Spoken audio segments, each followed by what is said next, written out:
Chapter 164. Wei Wei's order to ram the ship meant that he was determined to cut off all means of retreat. Among the children of officials, there were very few people who were as decisive and fierce as him. Born in a prestigious family, they saw a lot and received a lot. Usually they were not generous, but they were more calculative. Wei Wei was only seeking fame, hoping to win a good reputation for himself.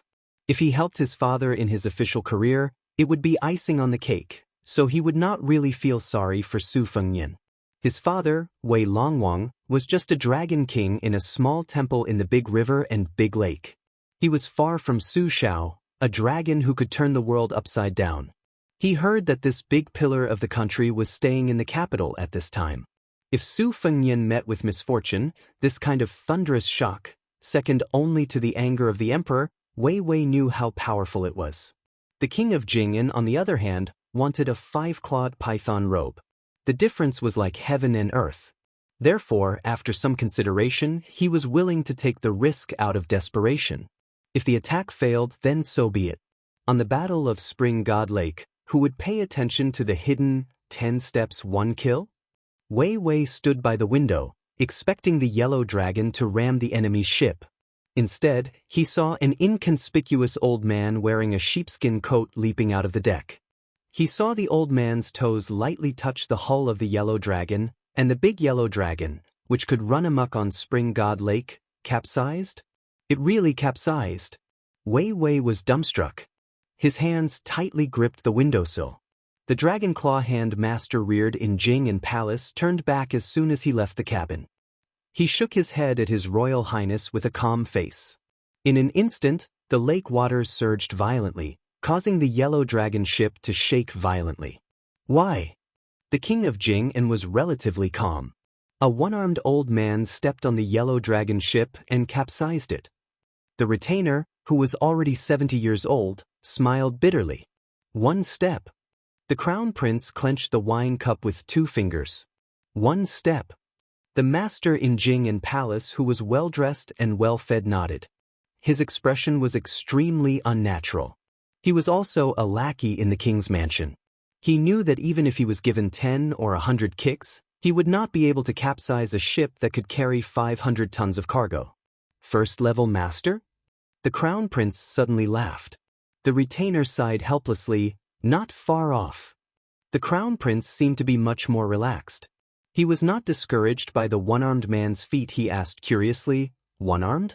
Do you know of a one-armed master in Bailiang?" The squire shook his head. "I've never heard of him. He's probably a figure that Bailiang Palace secretly invited out of seclusion." Crown Prince King of Jing'an stood up and prepared to go to another cabin.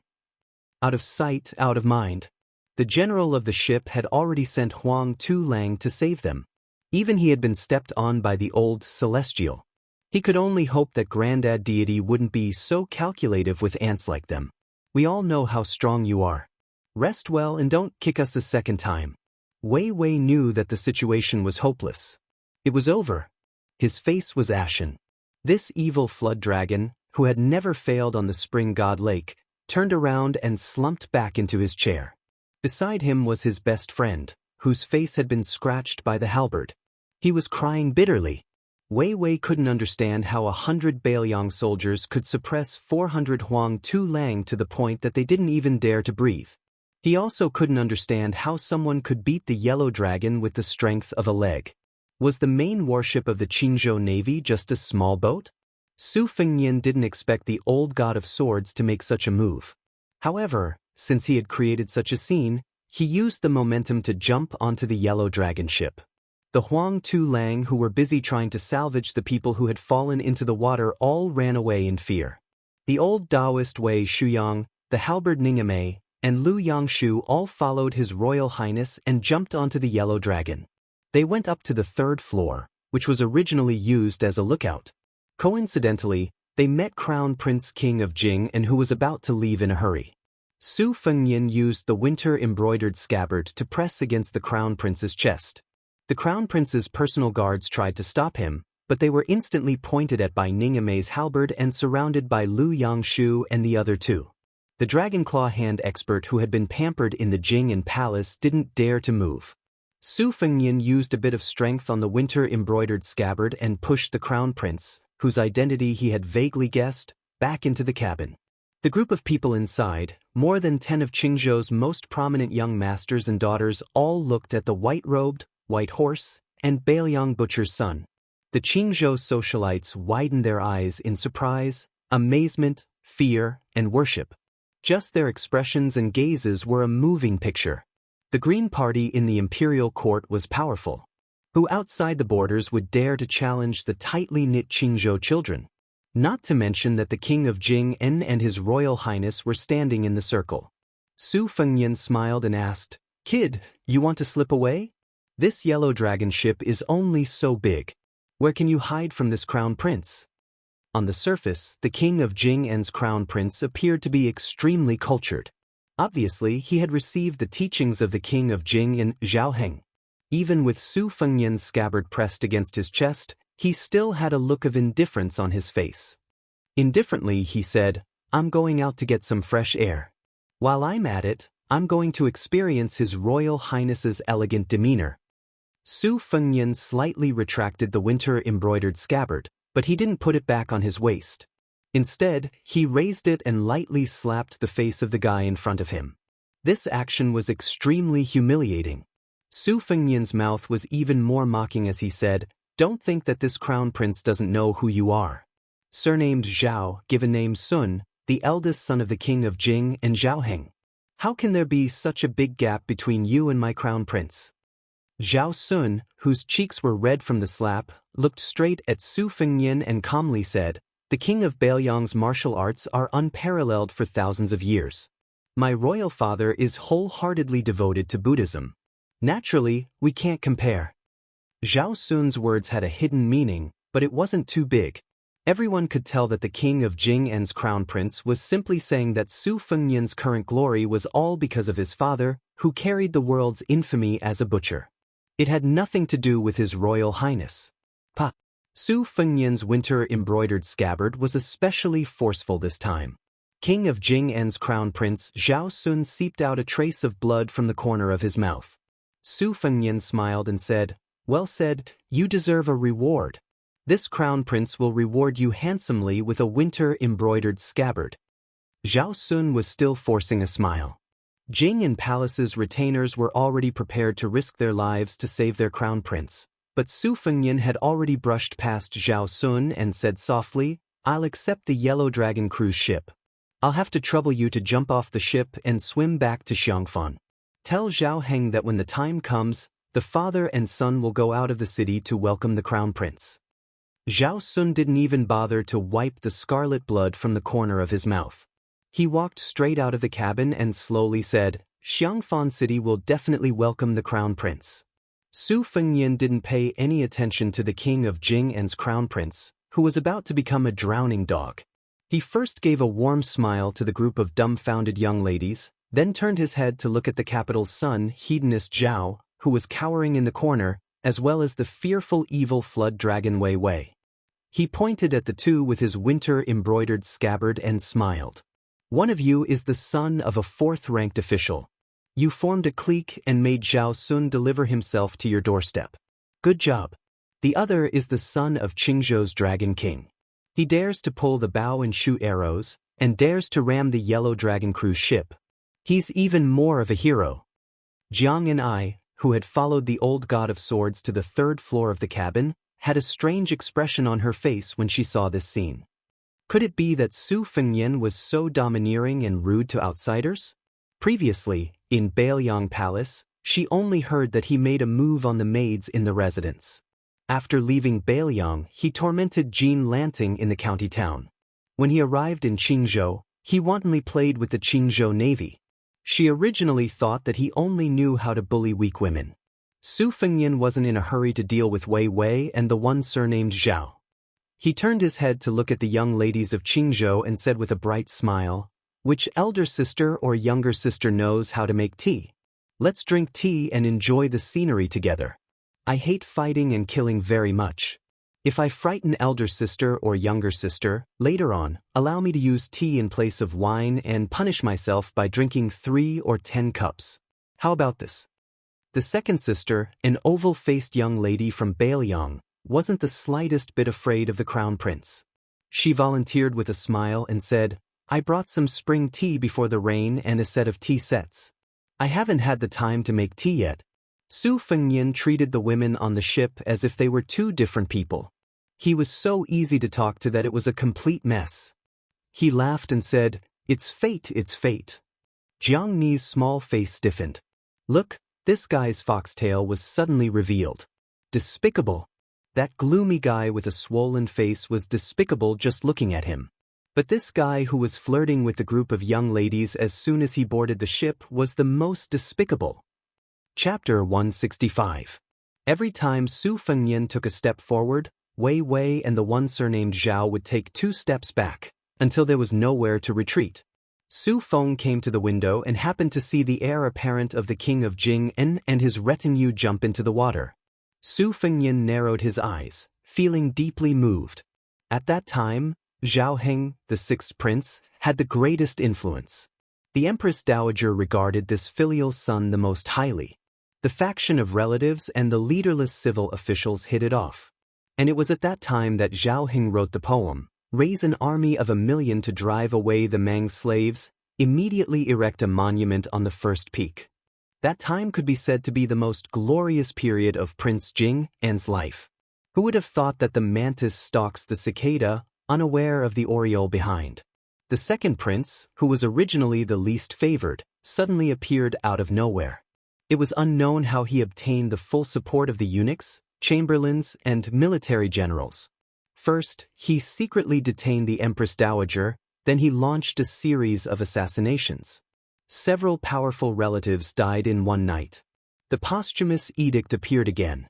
It was clearly written that the previous emperor wished for the second prince to ascend the throne. The second prince rightfully sat on the emperor's throne and became the current emperor. The 8 princes contended for the throne, causing a disaster. In the end, only one of the former crown prince died. In fact, in the eyes of those with discerning eyes, this could be considered as His Majesty the Emperor being merciful and lenient. It was much better than the deaths of all the princes and grandsons of the previous dynasties. Zhao Heng and the other princes were successively conferred the title of vassal kings, each having their own fiefdom and military power. Although the vassal laws was extremely harsh, Prince Jing, and Prince Zhao Heng, Prince Huainan, Prince Zhao Ying, and the other weaker vassal kings did not utter a single word of complaint that reached the ears of the people under the heavens. Although the vassal laws was extremely harsh, Prince Jing, and Prince Zhao Heng, Prince Huainan, Prince Zhao Ying, and the other weaker vassal kings did not complain at all. As for how the master and servant would go to Xiangfan, this was not Su Fengnian's concern. After thinking for a while, he turned to Ningame and said, "Kick the Huang Tu Lang who fell into the water again. One ship cannot carry so many people. Let the general of the ship take them to Mount Lao. Wang Lin will be in charge of receiving them. When you kick their butts, don't forget to mention that there is good food and drink at Mount Lao. I have done my best." Ningame accepted the order and left. When the young ladies of the noble families of Qingzhou heard the words of the Bailiang heir, they could not help but laugh. They looked at each other and laughed. To them, the Bailiang heir and the Bailiang heir were people far away in the sky. No matter how much they struggled in the imperial court, they would not be implicated. The Green Party had never participated in direct battles with the vassal kings. The Green Party was known as the best in the imperial court. If not for this, why was the Green Party the only one in 30 provinces? The Bailiang heir in front of them was rather interesting. Even though on the surface he was slapping the face of the Qingzhou Navy, he was secretly targeting the Jing and palace. As a result, the Green Party, who kept a clear distance from the king of Jing and Zhao Heng, felt much more at ease. They guessed that the ancestors would not be angry. It was true that the noble families of Qingzhou were united, but it was obvious that Wei Chang's family was going to be abandoned. Rather than being dragged into the water, it was better to drink tea and enjoy the scenery on the side. To be on the same boat as the Bailiang, His Royal Highness, and enjoy the scenery, how big of a gimmick would it be if word got out? Su Fengnian finally came back to his senses. He walked to the corner, picked up Zhao Heng, and threw him out of the window. He fell into the water with a howl. He then said to Wei Wei, who looked like he was going to trap the beast and fight to the death, "Let's use the ship and bring it outside of Xiangfan City, and we'll write off all our grievances. How about it?" Wei Wei, who had long given up all hope and was prepared to fight to the death, was first stunned. Then, his pockmarked face was filled with joy. With a plop, he knelt down and prostrated himself on the ground. In a trembling voice, he said, "Thank you, His Royal Highness." Su Fengnian used his foot to step on Wei Jiao's head and scolded jokingly, "You blind thing. I heard that you've been racking your brains to become sworn brothers with Li Hanlin. Don't you know who he's been taking the blame for all these years?" Although Wei Wei was kneeling and had his head stepped on, his heart felt more and more at ease. He raised his head and smiled flatteringly, "It's all my fault for not recognizing Mount Tai. A man who knows when to yield and when to stand tall." This was true on and off the bed. Even if it was someone like Wei Wei who only knew how to be an unscrupulous hedonist, there were masters in all three professions. Most of them were able to do something of their own. Su Fengnian smiled and said, "Get up. A man has gold under his knees. What's the matter with kneeling in front of me?" Wei Wei carefully stood up. Just as he let out a sigh of relief, the Bailiang heir's next sentence brought him back to his original state. "Your archery is not bad. It's said that you practiced it by killing women. Go, shoot an arrow at the son of the governor. If you kill him, I'll introduce you to Li Hanlin. If you don't kill him..." Wei Wei was silent. Chapter 166.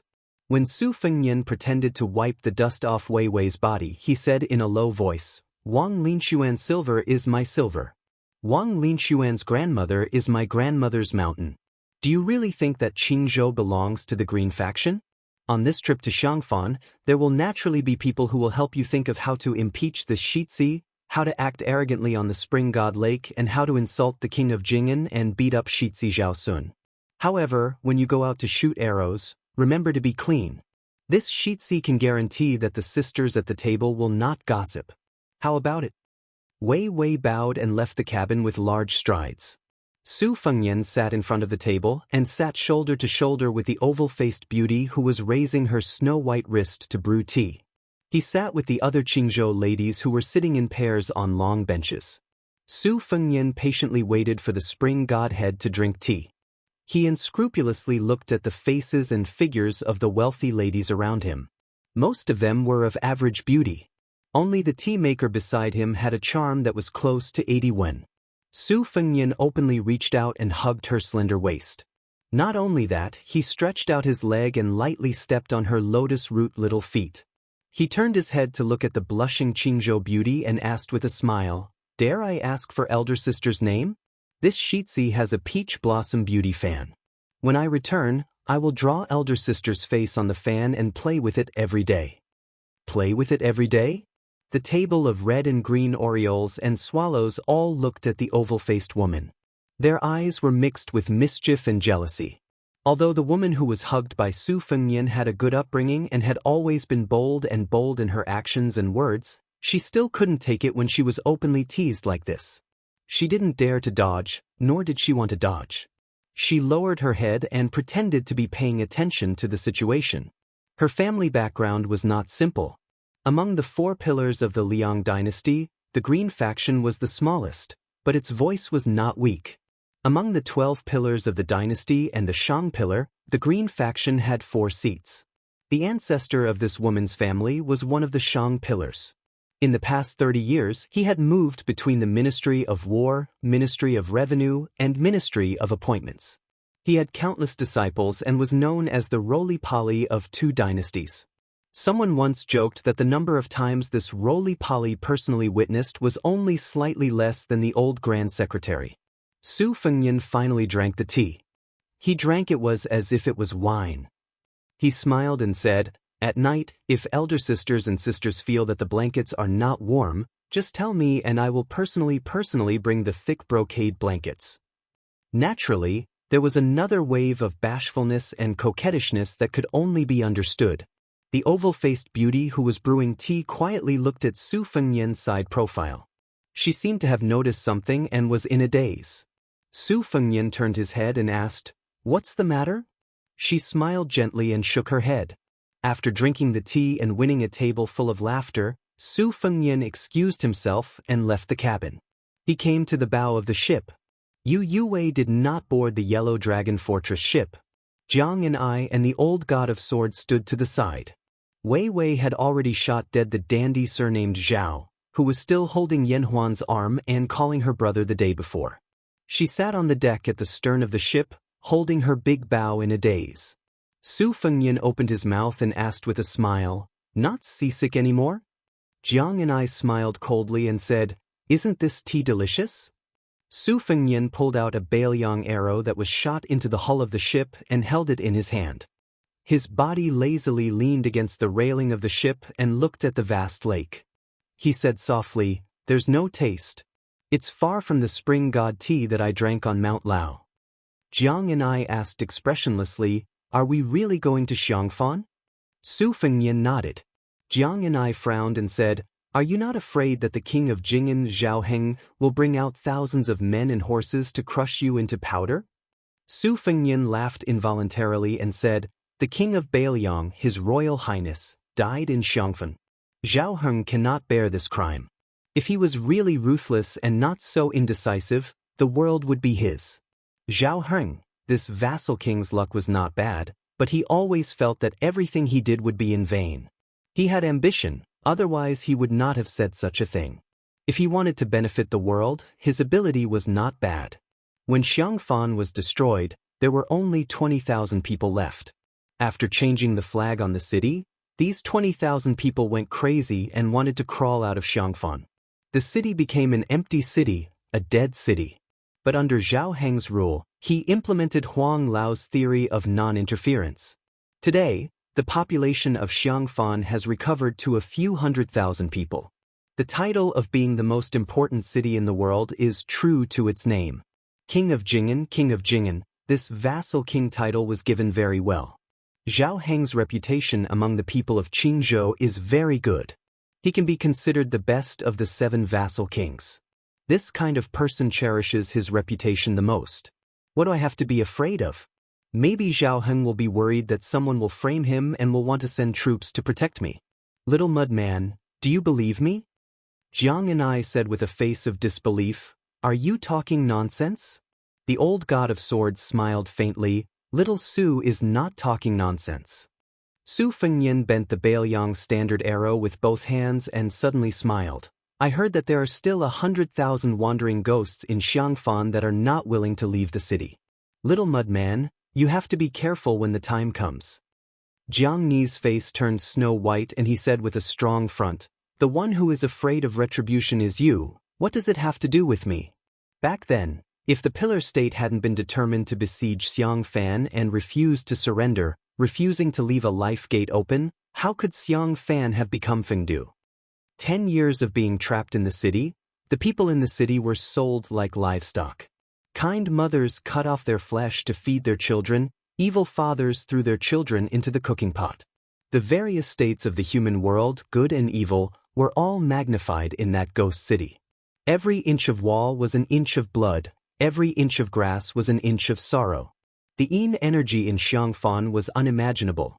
10 years of attack and defense, under the strict orders of the imperial court, no scholars or historians were allowed to write about it. How tragic was the truth? Chapter 167. Su Fengnian joked, "That makes sense. When you enter Xiangfan, remember to stay away from me. Otherwise, why would I cut down so many peach trees in Jean Lanting's residence? It's all because Grandpa Wei is a master of the way of 9 bushels of rice, so he carries a few more peachwood swords to slay demons. You better get close to him these days. Otherwise, you'll be haunted by countless ghosts. Women have a yin body, so their yang energy is far inferior to men's.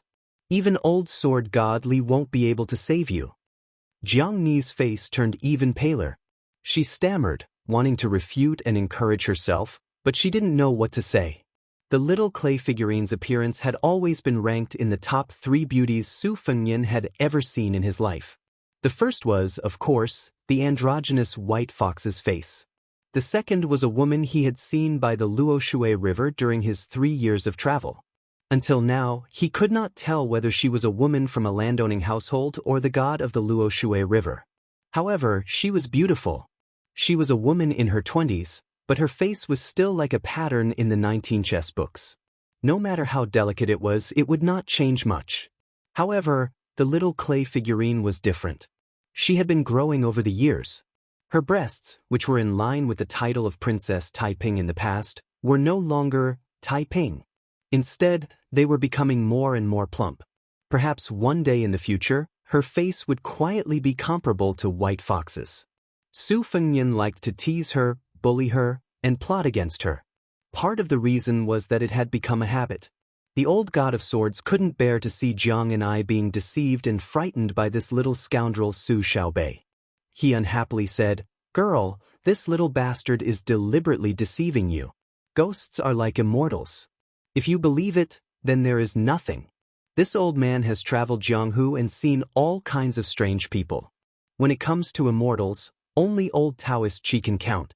If Xiangfan really has 100,000 ghosts who don't want to be reincarnated, how can hundreds of thousands of people survive these years?"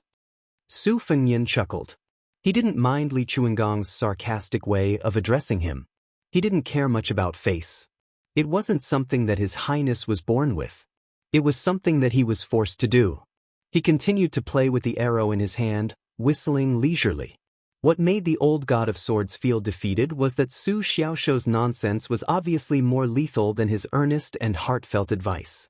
Little Zhang's beautiful little face was still pale, as if she was about to run to Wei Shuyang's side with the peachwood sword in his hand.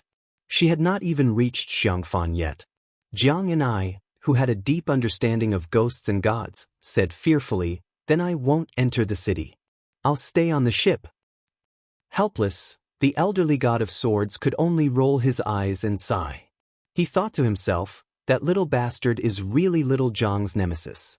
Su Fengnian laughed and said, "When we reach Xiangfan, we will have to abandon the ship and take the land route. What will you do then? Stay on the ship for the rest of your life? Let me tell you, there are countless water ghosts who died unjustly in the lake. Do you really think that the 10 years of war between Xiangfan and Xiangfan is just a simple siege? Only when the Xiangfan navy is wiped out would there be a siege. In the city, there's still the grand ritual of Zhou set up by the Daoist master of Mount Longhu.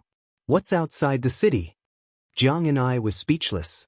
She wanted to cry but had no tears. Old man Li couldn't bear to listen anymore. He rubbed his crotch and planned to walk around the yellow dragon ship. This pair of foes could do whatever they wanted, and he wasn't willing to get involved in their quarrel anymore. Jiang and I asked timidly, "The 36,500 grand ritual of Zhou set up by the Daoist master of Mount Longhu is very useful, right?" Su Fengnian glanced at Li Chuangong's back and said playfully, "Of course. The grand ritual of Zhou is the highest ritual in Taoism. Setting up 1,200 altars is already a grand scale.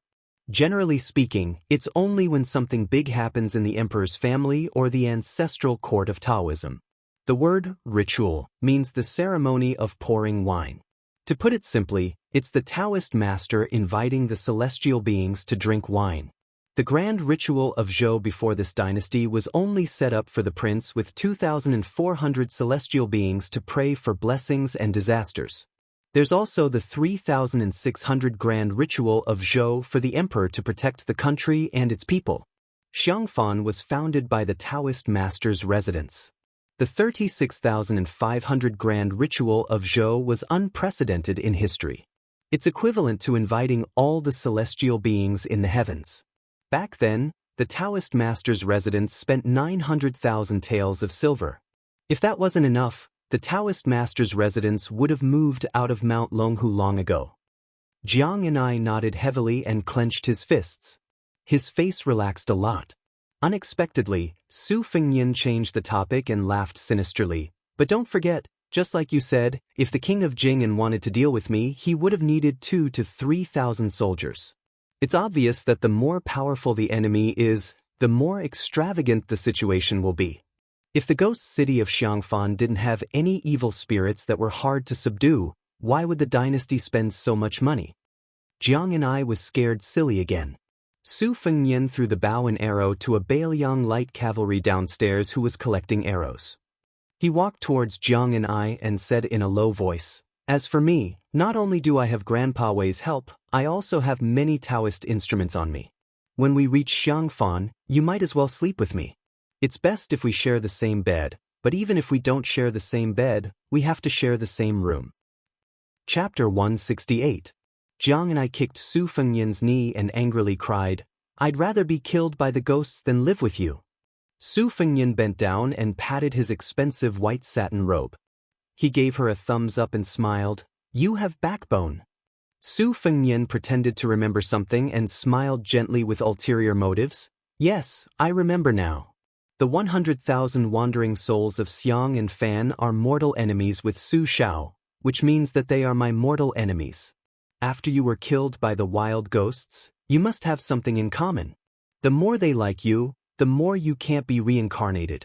You can talk about my bad day and night together for 10 years, 100 years, 1,000 years." The little mud man stared at His Royal Highness, who was the most despicable, sinister, and scoundrel. She choked with sobs and cried until her eyes turned red. Su Fengnian sighed quietly and restrained his expression. He reached out to wipe the tears on the little girl's cheeks. But before Jiang and I turned around, he retracted his hand and said softly, "Little fool, you really believe my nonsense. Think about it, you want to use the talisman to assassinate me. How can the ghosts be willing to kill you? They want you to live a long life to avenge them, right?" Jiang and I nodded blankly, sobbing as she nodded. Su Fengnian turned to look in the direction of Xiangfeng. His hands were on his saber. A gentle breeze blew, brushing against his face and sleeves. The crown prince, who had a pair of red phoenix eyes and a red mark on his forehead, looked like an immortal. Su Fengnian whispered to himself, "So what are you afraid of?" "I should be afraid of Xiang Fan. You know, I really believe in Buddhism, in the 6 realms of reincarnation, and in karma." Jiang and I wiped the corner of her eyes and asked blankly, "Then why are you still going to Xiang Fan?" Su Fengnian smiled, "I'm going to watch the fun. Don't you want to see the 36,500 Zhou Tian ritual?" Jiang and I shook her head, "Not at all." Su Fengnian stretched, "Let's go. It's time for you to read." The books were all on the merchant ship. The two walked down the Yellow Dragon cruise ship one after the other. Su Fengnian said he would jump over her, but she refused. Su Fengnian could only stop the 2 ships and set up a wooden plank between the ships. Su Fengnian let Jiang and I walk first. She walked carefully as if she was walking on thin ice. However, the more one was afraid, the more likely it was to happen. Halfway through, Jiang and I swayed and almost fell into the spring Immortal lake. Fortunately, Su Fengnian held her shoulders with both hands. However, she was severely seasick and didn't know how to swim. After stabilizing her body, she didn't dare to move anymore. Su Fengnian didn't know whether to laugh or cry. He could only pick up this strange girl who said she was timid but dared to assassinate him and said she was bold but didn't dare to take another step. Ignoring her struggles, he walked to the deck of the ship and put her down. As a result, he received a good beating from her. In the cabin, she was gnashing her teeth as she read. Su Fengnian was multitasking. He listened to Jiang and I read while reading the geography of Qingzhou. On the table, there was a map of Xiang Fan that Wang Lin had specially collected. Just by looking at the drawing, one could tell that it was a majestic city. Over the next few days, the noble ladies of Qingzhou left in 3 groups. Most of them were unwilling to go to Xiang and Fan. Firstly, the ghost city's Inqi was too heavy. Secondly, they didn't want to be seen by the Jing and palace that they were in the city with Bailiang and His Royal Highness. The oval-faced beauty was the last to leave. For the past few days, she had spent most of her time sipping tea and chatting with His Royal Highness. Her hands had been touched, her feet had been stepped on, her slender waist had been hugged, and her cheeks had been pinched. Fortunately, she was still a virgin. Whether it was fortunate or unfortunate, looking at her expression when she left, it seemed that the latter was more likely. The women of Qingzhou valued fame more than life and death. In the past few years, when they entered the palace for the selection of consorts, This was the prefecture that paid the most attention. If the heir of Bailiang could be hereditary, according to the law, there would be one Wangfei and two secondary Wangfei. Would she really become the Wangfei of the king of Bailiang? Other than the empress, there were only a few Wangfei in the world. At most, there would be the crown prince's consort, who could compare. Although Su Fengnian was idle all day long, whether it was teasing the noble ladies of Qingzhou, listening to Jiang Ni's reading, or daydreaming at the bow of the ship at night, he was actually racking his brains to figure out how to swallow the great yellow courtyard in his body. The great yellow courtyard had only absorbed about 20%. The embroidered winter sword in his hand could break the 6 armors. At dusk, they approached Xiang and Fan City. Su Fengnian walked to the deck of the Yellow Dragon ship and suppressed the irritation in his heart. For the past 2 days, he had been receiving news from Lu Qiu. It was neither good nor bad. One was that the crown prince, who had not been confirmed for a long time, was finally coming to the surface. Another was that the literary, martial, and rouge reviews, which were held once every 10 years, had reappeared. Immortals and demons danced in Jianghu. At the beginning of the martial arts review, it said that there were 3 sects in the world. In Buddhism, there was only Avalokitesvara. In Celestial Way, there was only Ancestor Lu. In Shen Wei, there was only Demon Rinsing Primogenite. These 3 were the most mixed in the human world and were the closest to the people. Therefore, it was evaluated that the great Guanyin of the western regions had entered the 1st rank, little Ancestor Lu of Dragon Tiger Mountain had entered the 1st rank, and the new chief of Wudong had entered the 1st rank. In the martial arts evaluation, there was a separate sword evaluation. Wudong sword maniac Wang Xiaoping and sword crown Wu Luding were listed. In the secret letter, Lu Qiu said that the great Guanyin had already left the western regions. Little Ancestor Lu's little celestial master Qi had also left the mountain. Obviously, most of them were coming for Su Fengnian. The capital was in turmoil. All kinds of immortals and demons came one after another. What would Su Fengnian, who was unintentionally standing at the head of the tide, do? Chapter 169. When they arrived at Xiangfan, they could see the famous Diaoyu platform on the city wall. The Diaoyu platform had supported the wall for 10 years and a half. On the signboard of the Diaoyu Tower, there were 4 words, "Alone fishing in the Central Plains." Su Fengnian ignored Wei Wei and Huang Tulang and got off the boat. He rode his horse and galloped towards the ghost city in the twilight. He got off the horse when he was near the city gate. Jiang and I seemed to think that His Royal Highness had a Daoist instrument. He jumped off the carriage and trotted to Su Fengnian's side. Su Fengnian held back his laughter and pointed his embroidered winter knife at the top of the city wall. He squinted his eyes and said, "Do you see that? Back then, the #1 general in the world guarded there for 10 years. There are not many people who can make Su Shao grit his teeth. That scholar from West Chu who really read the spring and autumn annals can be ranked in the top 3. Even if your capital of West Chu is destroyed after the Western Wall, even if the whole of Jiangnan falls, this city and this Diaoyu platform will not fall. Unfortunately, no matter how impregnable Xiangfan is, it can't affect the world." Jiang and I bit his lips. Su Fengnian led the horse and walked slowly. The grain in the city eats the horses. When the horses are exhausted, the sparrows and rats eat the people. Jiang and I was silent. Su Fengnian said softly, "The soldiers knew they would die. The soldiers guarding the city fought to the last man. No one survived. This is the war of the spring and autumn annals. These tragedies are unimaginable to the sharp-tongued people of Shangyin Academy. The walls were made of huge bricks that were specially made in the 3 continents. Each brick had the name of the place where it was made, the supervisor, and the person who made the bricks. When the bricks were laid, the slurry of glutinous rice juice and sorghum juice, as well as lime and tung oil, was poured into the gaps between the bricks. The master craftsman in charge of the construction of the Xiang and Fan cities held a sharp awl. If the awl penetrated even an inch, he would kill the person who built the city and continue the construction. Therefore, the city was as solid as iron. At that time, the historians all called it cruel and cruel.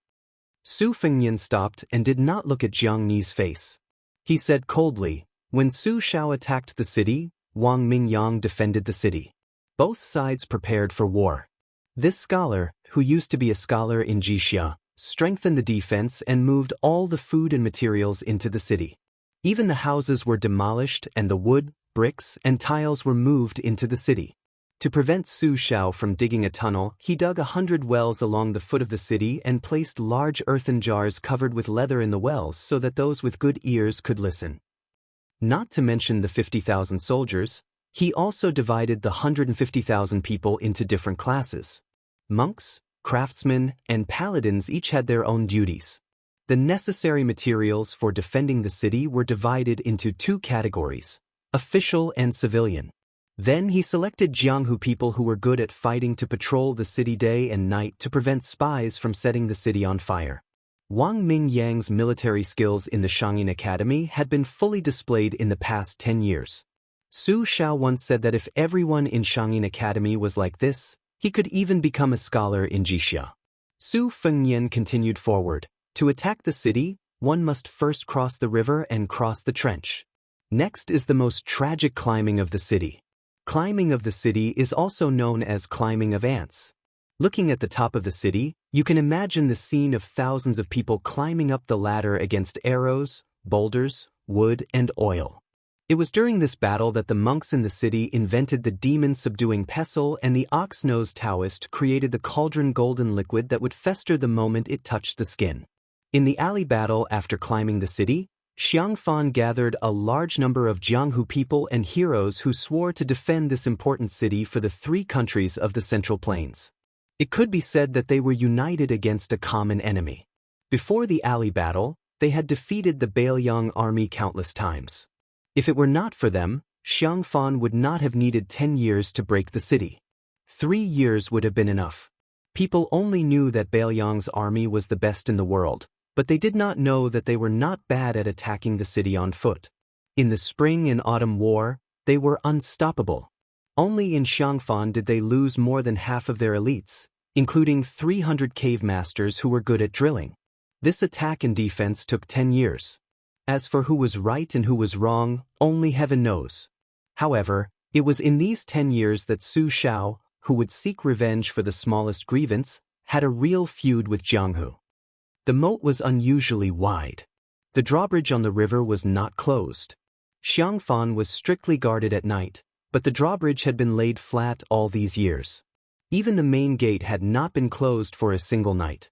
It seemed that according to the instructions of the celestial master of Mount Longhu, after setting up more than 30,000 great cycle ritual to expiate the sins of the 9 underworlds, the ghost gate was not closed and the wrong souls were allowed to leave Fengdu and Xiangfan. Legend has it that before the celestial master of Mount Longhu left the city, he personally went around the city to draw talismans. In the end, he even hung a Taoist talisman on the top floor of the Daoyu terrace. On it was written, "The heavenly spirits have returned to the heavenly spirits, the earthly spirits should return to the earth." He said that when the wandering souls of Xiangfan dissipated, this talisman would burn up. However, the heavenly talisman had been written for many years and still did not disappear. Without a doubt, it became a haze that could not be removed from the hearts of hundreds of thousands of people in Xiangfan. Su Fengnian led the horse forward. Under his feet were 2 young kuei. Beside him was Jiang and I, who had a complicated expression. Su Fengnian subconsciously looked at the Daoyu terrace on top of the city wall. The moon was bright and the stars were sparse. The tower was magnificent. Su Fengnian turned his head to the little mud man and said gently, "Don't be afraid." Jiang and I, whose palms were sweaty, lowered his head and grunted. His Royal Highness could not see the person in the tower when he raised his head, but the person in the tower could see Su Fengnian when he lowered his head. The person in the tower had a slender figure. He wore an ordinary Taoist robe and hemp shoes. He wore a Taoist bun with a wooden hairpin and held a horsetail whisk in his hand. The top floor of the Daoyu terrace was a forbidden area. There were several respected old Taoists of Mount Longhu guarding it. Even the king of Jing and was not allowed to enter. When the great celestial master left the city, he made it clear that only the Taoist master's mansion could set foot on it. If the little girl and the little monk went to the Taoist master's mansion to make trouble, they would recognize this Taoist master. He was the one who led them into the inner courtyard of the Taoist master's mansion. It was he who blocked the attack of the arrogant yellow-purple Taoist master's mansion with his white-tailed horsetail whisk. He also personally introduced him to Mr. White Lotus. This little celestial master of Mount Longhu was surnamed Qi. He had the same surname as the great immortal Qi Xuanzhen and the same appearance as one of the ancestors of Mount Longhu. He held a horsetail whisk in his hand and was praised by the national master who ruled the world as Tai Gong sits in Kunlun. After he left Mount Longhu, all kinds of rumors snowballed as if the whole world was praising him. However, he was indifferent because he didn't care about these things. To him, these great principles that most people couldn't understand were not principles. In the world, brothers were blind, children were filial, and husband and wife were in love. These were the principles. The great knowledge was just knowledge in the pile of books and classics. They were not knowledge. The old farmers worked hard to farm, the hawkers bargained, and the merchants pursued profits day and night. These were knowledge. He admitted that his Taoist roots were shallow, so he did not seek the way of heaven. He only wanted to enter the world through martial arts and help the world. He left the mountain for two things. The first was to enter Xiangfan. Before his master went into seclusion, he said that the heavenly talisman would burn. He wanted to confirm it with his own eyes. The second was to make a trip to Wudong to confirm whether the young chief could really shoulder the way of heaven. As for how to judge, it was very simple. The horsetail whisk in his hand could be used as a sword. If it could be killed, it was fake. If it could not be killed, it was real. He turned to look at the heavenly talisman that connected the world with a red rope and frowned. The heavenly talisman was shaking. Su Fengnian narrowed his eyes and saw a strange woman walking out of the city gate. She had 33,000 strands of worry on her head. She wore a snow-white monk robe and a white snake was biting on her wrist as a rope. She was barefoot, but her jade-like feet did not cause a speck of dust. She walked lightly on the suspension bridge. Outside the city gate of Xiangfan, the ghost Qi was as heavy as snow and covered the sky and earth. She was the only one who looked like a bodhisattva, transcending all living beings. On the fishing platform, the heavenly talisman burned to ashes. 10,000 ghosts out of the city. The Taoist from the Taoist master's residence sighed. Mount Longhu has lost. Mount Lantua has won. Chapter 170. The woman's skin was whiter than snow. When such a celestial woman walked out of the ghost gate of Xiangfan, Su Fengnian's horse lowered its head and neighed, its hooves pounding on the ground. Not only this animal, but the entire group of horses were doing the same. The young Kuei's scales stood up under Su Fengnian's feet. Its whole body was scarlet and its face was ferocious, as if it had encountered something dirty. Su Fengnian opened his eyes and looked over. He didn't know if the woman was a celestial or a mortal walking on the suspension bridge. There was no one stepping on the moat, but in an instant, the water was turbulent and boiling, as if thousands of soldiers and horses were passing by. The old god of swords, Li Chungang, showed a serious expression for the first time after leaving Liangzhou. With light steps, he swept in front of Su Fengnian and Jiang and I, standing at the end of the suspension bridge and facing the woman from afar. The white-clothed Guanyin continued to walk forward until she reached the middle of the suspension bridge. The old god of swords stretched out his only arm and took off the dagger talisman. The two of them faced each other. No one saw her move on the suspension bridge, but the moat suddenly exploded. The mirror image of what everyone saw was distorted, and only the white-clothed Guanyin remained clear and independent. Su Fengnian finally saw the woman's beautiful face that seemed to be shrouded by thousands of snowy mountains. He was stunned. The woman was as beautiful as a painting, and he knew who she was. Monk Long Shou, who claimed to be from Mount Lantua, said that he wanted to bring him to the western region. This monk in red robes and cassock was very otherworldly, so Su Fengnian specially went to the Tide Listening Pavilion to read the secret scriptures. The woman in front of him was the top Buddhist figure list, the master of the Red Sect of Tantric Buddhism. She had a long list of titles, such as Great Compassion Dharma King, Bodhisattva Mending Acupoint, Master of Six Jewels. She was an old woman in her 40s. Su Fengnian thought that she was already old, and even if she had the skill to retain her youth, She would not be that pure and youthful. However, the woman in front of him was a little too tall, and her face was no different from a woman in her 20s. Her eyes were compassionate, and she was born with a red mole in the middle of her forehead. Su Fengnian thought that if he had known that the master of Mount Lantua was so beautiful, he would have bargained with her. Dual cultivation? No problem. As long as the master was willing to leave the western region, Liangzhou's environment. His Royal Highness had mountains of gold and silver mountains. Would he lack of a bed? Su Fengnian calmed himself down and stood side by side with Li Chungang. He said softly, "This person is the Dharma King of Mount Laodua, also known as the Bodhisattva of 6 Pearls. It is said that she has Avalokitesvara Guru, Lotus King Guru, and Rathvajra Guru. Can you defeat her?" The old god of swords held the divine talisman with one arm and was all smiles.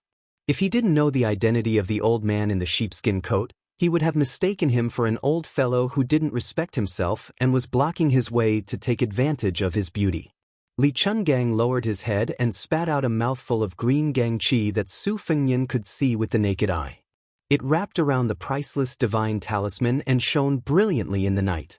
The old man said softly, "The monks of Mount Lantua are known to be unkillable.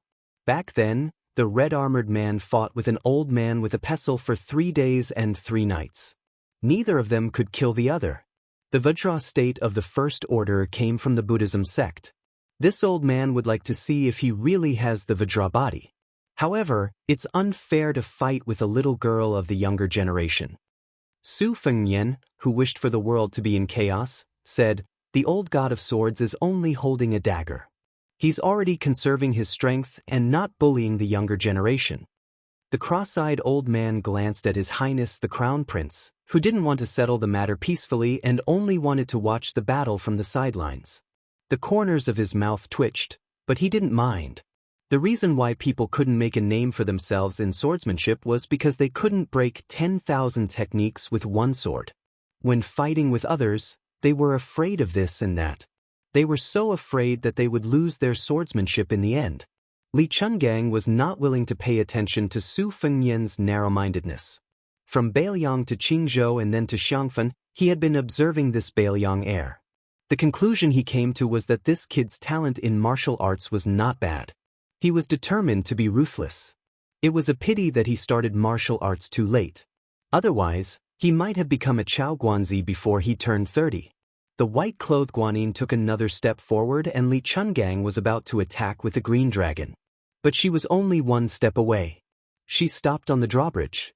She did not look at the old god of swords, who was a potential enemy, but at the slowly retreating Su Fengnian. She raised her hand. The old god of swords, whose name was Sword Gang, had a talisman in his hand like a green snake. His gang qi was like a green snake spitting out its tongue. A gust of green gas gushed out and his entire arm was surrounded by green gas. But this female Dharmaraja, who was born in the imperial family of central India and was born on Mount Lantua, only raised her hand to lift the pot, uncorked it, and drank a mouthful of wine.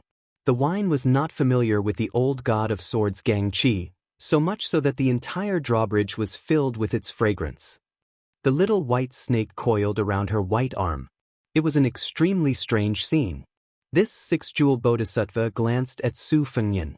With just a glance, Su Fengnian's great yellow courtyard surged like a tidal wave and he spat out a mouthful of blood. The retainers behind him were shocked and were about to step forward to protect him when Su Fengnian stopped them with a wave of his hand. After spitting out a mouthful of blood, Su Fengnian's chest was not stuffy but clear. Second heaven and third heaven?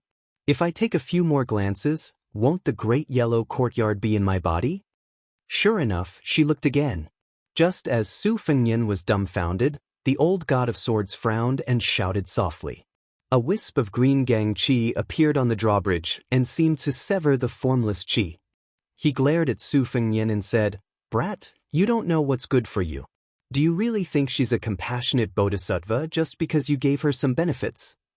Be careful, you won't even know how you died." The white-clothed Guanyin shook her head slightly, put away the wine pot, and walked forward silently. "Brat, you and Jiang last retreat." With that, the old god of swords stomped his foot. With the sole of his foot as the epicenter, a deafening ripple of dust appeared. Su Fengnian pulled Jiang and I and floated backward. The spotless female Dharmaraja ignored the formless sword chi from the old god of swords and walked forward barefoot. Just as the sword chi was about to reach him, a big monk in a red kasaya appeared between the old god of swords and the white-clothed Guanyin on the bridge. He had a wooden expression and managed to block the rings of sword chi.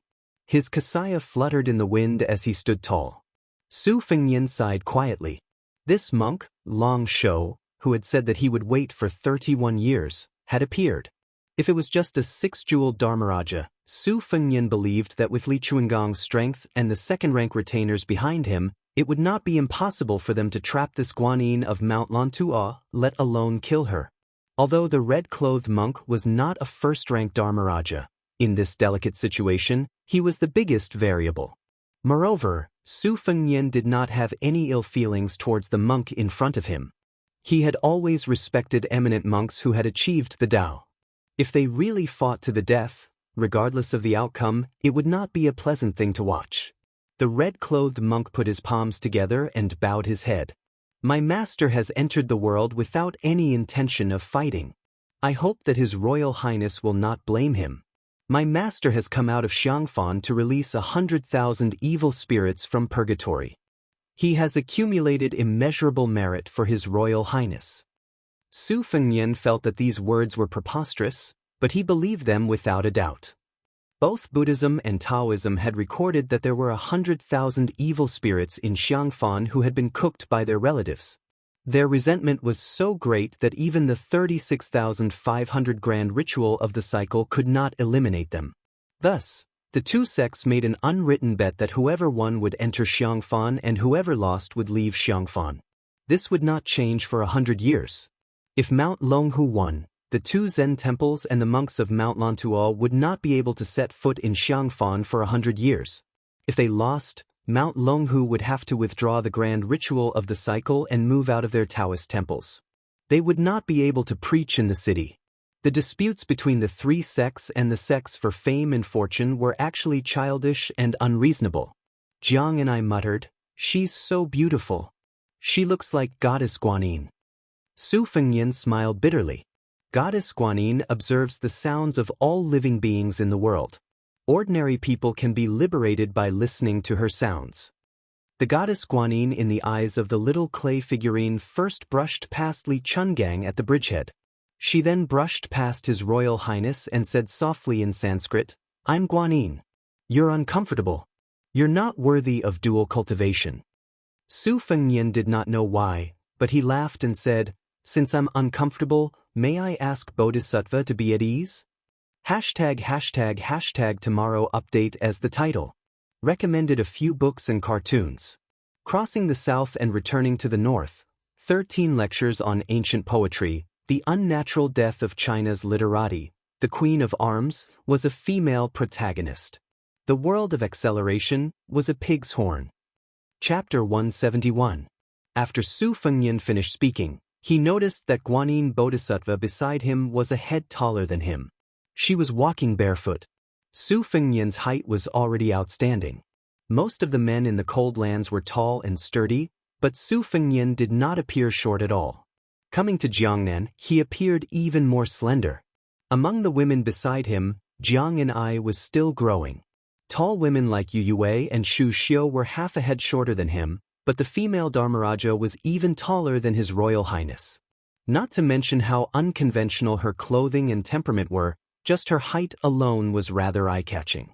After the two brushed past each other, Su Fengnian very ungracefully turned his head to stare at the Dharmaraja of Mount Lantuo.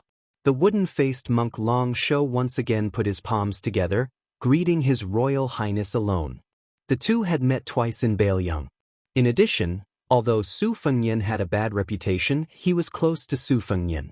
Everyone in Beiliang knew this, so the monk Long Shou did not dislike Su Fengnian. The red-clothed monk threw a peach at him, and Su Fengnian returned the favor by nodding his head slightly. Because of Wang Fei's worship of Buddhism, Su Fengnian loved the house and its crow. He was well-versed in many Buddhist sections. This was not to belittle the principles of Taoism. He still agreed that the roots of the Central Plains were in Taoism. It was just that he had been exposed to the enmity between Su Xiao and Taoism since he was young. It was inevitable that he would have some opinions about some Taoist figures. In fact, Buddhism had always been called the Western religion by the scholars of the Central Plains. It was a very derogatory term. After the War of the Spring and Autumn Kingdom, the remnants of the fallen countries that did not care about fame and fortune in the early days all hid from the world. Once they chose Buddhism, they were widely criticized by the people. They were called escape from Zen because of the fear of death, and cursed that the old monks' true colors were excellent. However, as the current emperor began to worship Buddhism, their views changed. There were no less than 10,000 wandering monks in the capital alone, but Buddhism did not have a leader. It was not as clear-cut as the Taoism of Mount Longhu. The black-clothed old monk Yang Taisui was the imperial tutor of 2 dynasties. He had enough skills and experience and was the best candidate to be the leader of Buddhism. Unfortunately, the sickly old monk was a rootless duckweed. He had even severed ties with his family early on. Even when he taught the sons and grandsons of the emperor, he would keep a straight face. It was rumored that he had broken a few feather dusters in the inner palace. The princes and princesses were all very afraid of this old monk. In the palace, Princess Sui Zhu was the most domineering. Even the fearless one said that she was only afraid of black rice crust. In addition, the black-clothed old monk had been refusing visitors for more than a decade. If he did not form a faction and was alone, how could he have any power? The white-clothed Guanyin fluttered away, turning a deaf ear to Su Fengnian's shameless request for freedom. Once she left, monk Long Shou, who had been willing to wait for 30 years, no longer had any reason to draw a circle on the ground and follow her back to Mount Lantua. Other than the 2 Zen temples, the monks all wanted to say that they came from Mount Lantua, but none of them actually went to Mount Lantua. Su Fengnian caught a glimpse of Jiang and I, who was staring at the back of the female Dharmaraja with a blank expression. He could not help but tease, "You want to go to Mount Lantua with me? You want to be a concubine or a nun? Let me tell you in advance, eating vegetarian food and praying to Buddha is much more difficult than studying to earn money." Li Chungang, who had gently tucked the divine talisman back into his hair bun, said playfully, "This woman from Mount Lantua has the intention of practicing dual cultivation with you?" Su Fengnian said regretfully, "In the past, I was afraid that she would be an old cow eating young grass, so I refused her no matter what. Now, it's her turn to despise me. What a world!" The old god of swords finally had a chance to make a dig at Su Fengnian, so he naturally would not miss it. He said sarcastically, "Young Su," she said in front of a large group of people, "that you are not worthy of practicing dual cultivation. You are the great king of Bailiang, and his royal highness, how can you tolerate that? Won't you be the laughing stock of the world if this gets out?" Su Fengnian said, "It's best if they laugh to death. I don't even need to learn the sword anymore. If I see someone I don't like, I'll tell them this joke. They'll die of laughter after hearing it." Old man Li was stunned. Jiang and I, who had finally regained his senses, heard such shameless words and said angrily, "You're really shameless." Su Fengnian said helplessly, "Then can you give me a way to save my face? Let 100 people rush up and beat up this goddess Guanyin? Or kneel on the ground and beg her to practice dual cultivation with me?" The little clay figurine was in a good mood after seeing Su Fengnian being looked down upon by the goddess in her heart. She turned around and repeated with a smile, "Not worthy, not worthy, not worthy." Su Fengnian purposely distanced himself from Jiang and I. He looked at the city wall and sighed, "Tonight is a good day for 100,000 wild ghosts to come out of the city." Jiang and I immediately shut up and subconsciously walked closer to Su Fengnian. Su Fengnian took the lead and walked up the suspension bridge. Xiangfan was a typical majestic city in military books. The outer edge of the city was built with a protruding horse face. Su Fengnian walked past the moat and thought about the first attack and defense of the country war years ago. He could not help but remember the Trojan bull during the siege. He turned around and asked the old god of swords behind him, "What's the origin of the name Trojan bull?" Su Fengnian seemed to realize that this question was inappropriate after he asked it. To a swordsman, Having his sword broken was undoubtedly the greatest humiliation in his life. Moreover, it was broken by two of Wang Xianxi's fingers. He did not expect old man Li to be so nonchalant. He only nodded calmly and said, "The name Trojan Bull indeed came from the siege weapon that you guessed. It means that all the enemies in the world are cities. There's no city that Trojan Bull can't break. The forging of Trojan Bull and the divine talisman are no different. They both came from a piece of flying rock. The previous emperor sent people overseas to visit immortals. They happened to encounter a flying rock that fell into the sea and caused 1,000 waves. They fished it up from the bottom of the sea. Half of it was used to forge the Trojan Bull and the other half to create the red armor of the talisman general. The remaining essence was used to create the divine talisman dagger on this old man's head." Su Fengyan teased, "Then you and the little clay figurine are really fated." The old god of swords chuckled. Chapter 172. The city was strictly guarded at night, but that was only for normal people. For Su Fengyan, a top nobleman who dared to fight with the Qingzhou Navy, as well as a deity from Mount Lantua, he could come and go as he pleased. The guards at the gate had most likely received instructions from the king of Jing and Zhaoheng, and did not stop him. Otherwise, if they met, it would just be giving face to Su Fengyan. They could not hope to make the crown prince of Bailiang suffer in such a small matter. Even now, no one could say that Su Fengyan would be punished for the farce at the Spring Deity Lake. After all, it was different from the past. Right now, the king of Bailiang, dressed in a blue satin robe with 9 dragons, was in the capital. For the first time in the morning court session in the Golden Imperial Palace, this king with a different surname carried a sword as he ascended the throne. Faced with the censure of several officials, other than Zhang Julu, Gu Jiantang, and the 3 grand secretaries of the palace, Ren Tu only stood there and dozed off, ignoring all of them. As for whether or not there was fear behind his anger, no one knew. There were rumors in the capital that the king of Bailiang and his cavalry were resting at the Zayamawi Inn, which was deserted. Everyone in the capital was delighted and applauded. They all said that this was the will of the heavens, and that the unjust will find little help. The fate of Bailiang had come to an end. The Zayamawi Inn was truly deserted.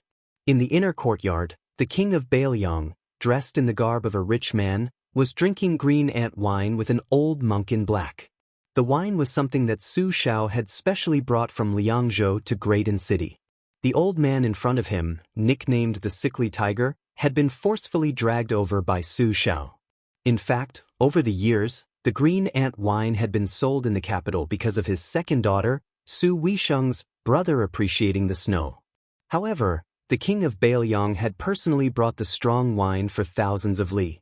The gift was light, but the affection was great. This could be considered a way for Su Shao to express his attitude to an old friend in a foreign land. "You Yang Taisui did not treat me as a friend. Even when I entered the city, you had to keep an eye on me for the emperor. However, Su Shao still treated you, old bald donkey, as a friend. That year, you treated me as a farewell." The spring chill in the capital had long been eliminated, and the chirping of cicadas did not stop. However, Su Shao still seemed to be afraid of the cold. He raised his hand and exhaled. He sighed and said, "When I left the capital, I remembered that the dynasty had 1,864 post-house stations. Now that so many countries have been annexed, can there still be half left?" The black-robed old monk said calmly, Great Peace City, the world is at peace and stability. Why is there a need to recreate the scene of the past when there were so many posts and messages flying everywhere? Isn't that a good thing?" Everyone knew that Su Shao had an inseparable feeling for the post house because the Liang dynasty did not attach much importance to the construction of the post house back then. After Su Shao took control of the military power, he proposed 10 policies. Among them, the post house and horse policy were developed to the greatest extent in his hands. There were also a few policies that had died midway before they could be popularized because of the end of the spring and autumn period. The elimination of the post house was just a miniature version. When the Liang dynasty was at its peak, it was like passing one relay station after another. The relay stations were like fish scales. Ride after ride, the relay horses were like shooting stars. Therefore, when the war of the country ended, almost all the emperors of the fallen countries were escorted to Great Peace City. During this time, when they saw a relay station 30 li away, they were all shocked by Su Zhao's methods. Many famous generals who only complained about the timing and location after losing the war were finally convinced. Because a small relay station involved many things such as the relay route, each of them was extremely troublesome. Just the planting and maintenance of the plants on both sides of the relay route alone cost the national treasury a lot of silver every year. At that time, the war was in full swing. Not to mention the incapable emperors, the wise emperors only focused on the training of armor. They wanted to spend money today so they could see results tomorrow. As an official, how could they be like Su Xiao and persuade the emperor to spend money on a 100-year plan? Su Xiao smiled. Of course, it is a good thing in the short term. After 100 years, it will be hard to say if it will be a good thing. The old monk in black was a monk, but he also drank wine.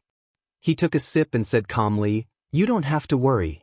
Su Xiao laughed involuntarily. "I'm not a monk like you.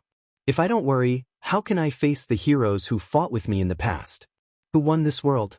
Yang Taisui frowned and said, "Zhang Julu will worry, Gu Jiantang will also worry.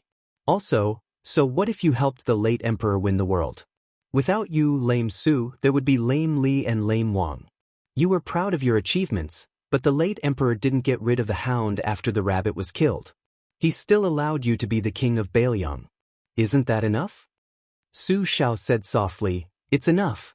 That's why I didn't do anything after you pulled me to drink. The favor I owed you and him back then has been repaid." At this point, the old monk in black felt guilty and stopped talking. His expression was slightly lonely.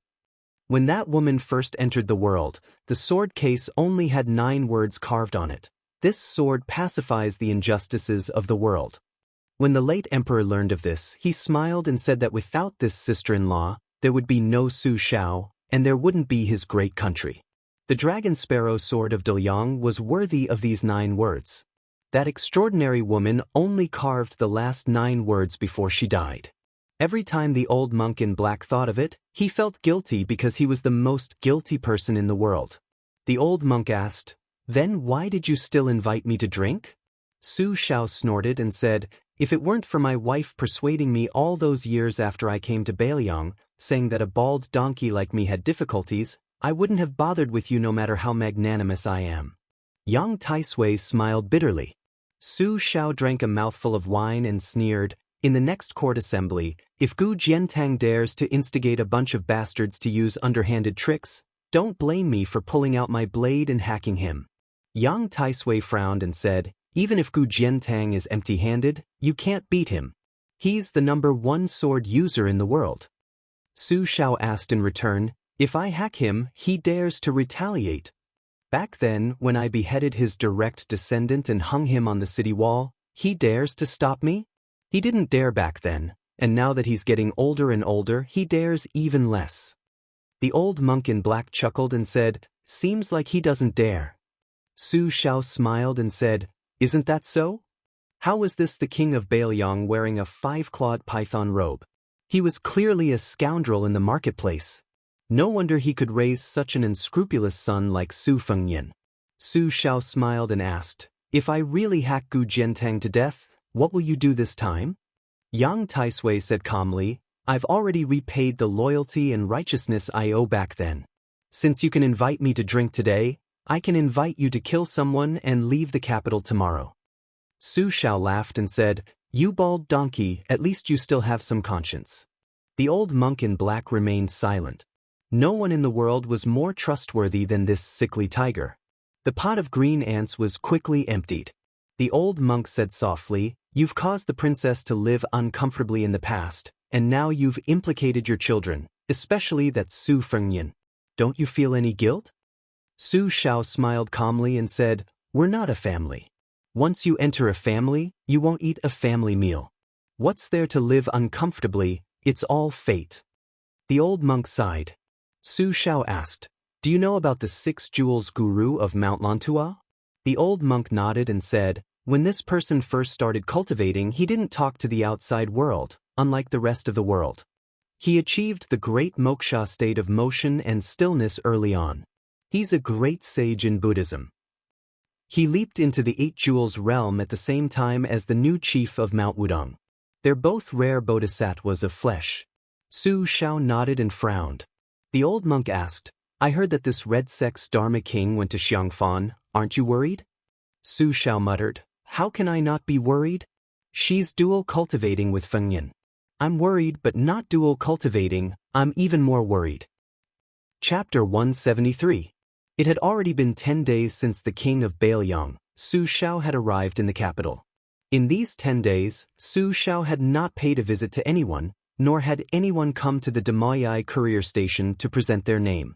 Logically speaking, as a king with a different surname, Su Xiao should not be restricted by the rules and regulations of the clan and vassal law. Of the tens of thousands of officials in the capital, it would be best for them to curry favor with those in power. Even on the day when the results were released, quite a few officials would use the pretense of being from the same hometown to get close to those new grand scholars. Why was it that when it came to Su Xiao's side, not a single one of them showed up? In truth, with just a bit of thought, it was clear. In the imperial court, Grand Secretary Zhang led the civil officials, Gu Jiantang led the military generals, and the Green faction formed their own faction and roped in a group of stragglers. The remaining elders of the 8 perished countries supported each other, so it could still be considered a clear division. However, as the second generation of remaining young masters gradually rose to prominence, the earlier hostility and antagonism began to fade, and they began to integrate into the earlier tripartite balance of power. Among the 8 old countries, there were splits. Western Shu was the closest to Qingzhou, so most of them were absorbed by the Green faction. Many scholars in Western Chu naturally had a favorable impression of the current Grand Secretary Zhang Julu, who hailed from the Great Yellow Sect. As for the valiant Dongyue and other barbarian lands, they preferred Great General Gu Jianting. The latter also felt that this group of youngsters who could ride a saber and spear, as well as write poetry and literature, was more to his liking. As a result, the old Grand Secretary and the other pillars of the country of the older generation did not see eye to eye with Su Xiao. The new generation of popular officials, influenced by their ancestors and the Spring and Autumn War, would not take the initiative to side with the remote king of Bailiang. Most of them were divided between the 4 factions on the surface. Of course, if the pillar of Bailiang took the initiative to favor them, it was likely that no one would refuse this enormous honor. Hadn't the minor official of Yongzhou, Jean Lanting, relied on a letter of recommendation from the pillar of Bailiang to become an extremely noble member of the Great Yellow Sect? Su Xiao was not late for today's morning court session. When he stepped out of the carriage, he was already wearing a blue satin robe embroidered with dragons. In the past, it had always been Grand Secretary Zhang Julu who was the earliest to enter, and Great General Gu, who had always been the last to enter, and no one daring to overstep. Apart from this, as for who would be the second and third to enter the palace, it wasn't too particular. Generally speaking, it should be based on seniority and rank. However, as the struggle between the factions in the court grew increasingly intense, it became increasingly unruly. The Gu faction was mostly martial artists, and they looked down on the remnants of defeated and perished countries. They also didn't have much respect for the Green faction. The Zhang faction, which had the most influence, had always been gentle and respectful. If the 4 factions were to include the 2 variables of the foreign relatives and eunuchs, in general, it was truly a chaotic and endless entanglement. In today's court session, most of the officials learned that Great General Gu had gone to the Liao 2 days ago and was destined not to return in a short amount of time. This made many of the spectators who were looking forward to the 2 famous generals of the spring and autumn period fighting fiercely in Baohe Palace feel extremely disappointed. Perhaps because the group of tigers had no leader, the Gu faction, who were originally used to being unreasonable and fighting to enter the palace, was extremely low-key today, not in a rush to pass South Tianmen. They only eyed the old cripple in the blue satin robe covetously. The Gu faction didn't make a move. The Zhang faction, because Grand Secretary Zhang stood at the door with his hands in his sleeves, as if waiting for someone, also didn't enter the palace. Known as Zhang faction's trusted civil official and conscience, The newly promoted Wuxia Palace scholar Wen Shouxin stood next to the Grand Secretary. His forehead was covered in sweat because the Grand Secretary didn't enter the palace. In front of him, a hunchbacked old man was currently walking over.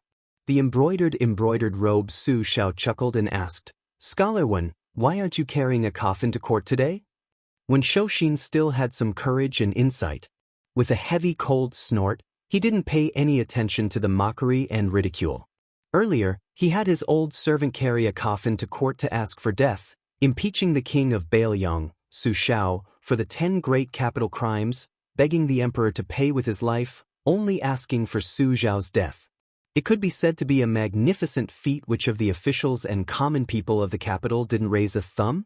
Originally, some of the colleagues within the Zhang faction who had been silently criticizing him for being promoted to Wuxia Palace scholar also became completely silent, tacitly agreeing with Grand Secretary Zhang's arrangements.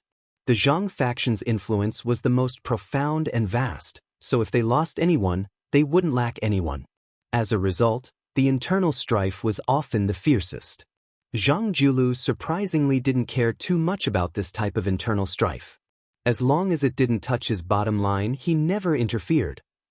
During these years, only a few people were expelled from the Zhang faction, their fates all dismal. If they weren't banished to the border, then they would never be employed again.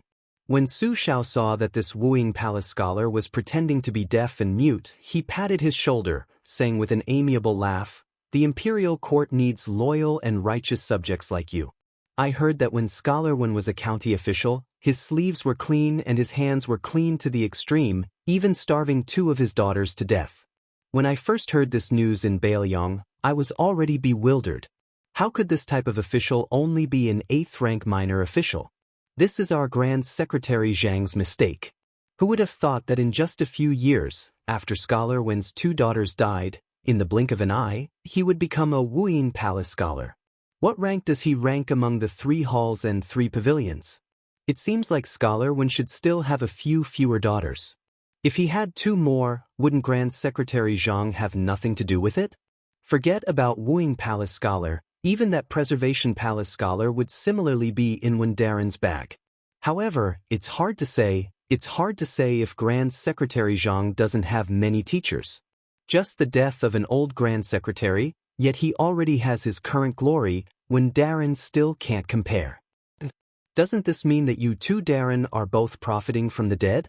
Huh? These words are nonsense. The 2 Darren are both magnanimous prime ministers, please don't take it to heart. When Shouxin's face flushed completely red, he wanted to curse out, but he didn't dare, feeling extremely sullen. There were a lot of Zhang faction officials who pretended to be angry, but there weren't actually that many who were truly angry. To the side, Grand Secretary Zhang Julu was over 50 years old, but he didn't look old. This current number 1 person's appearance was especially praised by others, with a purple beard and blue eyes, extremely imposing. When he was young, he was nicknamed Blue Eyes. When he worked as an aide for the old Grand Secretary, he was greatly valued. However, the old Grand Secretary was patient, willing to spend 30 years to carve this piece of unpolished jade. He didn't pull up seedlings to help them grow, refusing several promotions in the bureaucracy on behalf of his beloved disciple, to the extent where he didn't even care about the opportunity to be sent out to become a border official. Meanwhile, Zhang Julu was even more patient, spending 30 years of his life in the imperial family, neither arrogant nor impetuous, always patiently watching the court's political affairs with the cold eye of a bystander, only watching and listening, the only thing he didn't say. As soon as he left the imperial family, he became a dragon. Within 2 years after his respected teacher's death, he continuously rose 11 levels, taking over the old Grand Secretary's empty position, so much so that his position of authority even surpassed the old Grand Secretary's.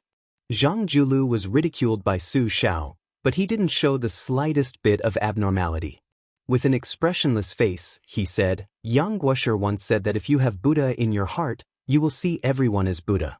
If you have feces in your heart, you will see everything as feces." It is said that de Zhugua was also present when Yang Guosher said this. I don't know if de Zhugua heard it in his ears or in his heart. Su Xiao laughed out loud and said, Whatever Yang Taisui said, no matter what you all think, except for the good things he said about me, I'll just treat it as bullshit. Zhang Julu dismissed it with a light laugh. The main buildings behind the imperial city's south gate were the 3 outer court halls and the 9 inner court halls. Among the 3 halls, the Palace of Preserving Peace was the most expensive. The common people in the marketplace called it the Hall of Golden Imperial Audience. They thought that all court meetings were held there, but that wasn't the case. The Palace of Preserving Peace was usually used for all kinds of major ceremonies. His Majesty would usually hold court in the Tianqian Palace or the Hall of Cultivation Spirit. It was probably to show his respect to the king of Bailiang, Su Shao, that the 2 morning court meetings were held in the Palace of Preserving Peace. The roof of the Palace of Preserving Peace had a total of 18,000 dragon patterns. The roof of the Palace of Preserving Peace, the roof of the Palace of Preserving Peace, the roof of the Palace of Preserving Peace, the roof of the Palace of Preserving Peace. This was only the scale of the Palace of Preserving Peace. Spread out, the number of dragon patterns in the imperial city was innumerable. The huge platform of the Palace of Preserving Peace had the character Earth facing the south. Starting from the south of the imperial city, the central axis of the Palace of Preserving Peace, the 3 halls were lined up in a row. Not a single tree was planted. To meet the Son of Heaven, the imperial road was long. The eunuchs and imperial bodyguards were hidden in the shadows of the strictly guarded buildings on both sides of the road.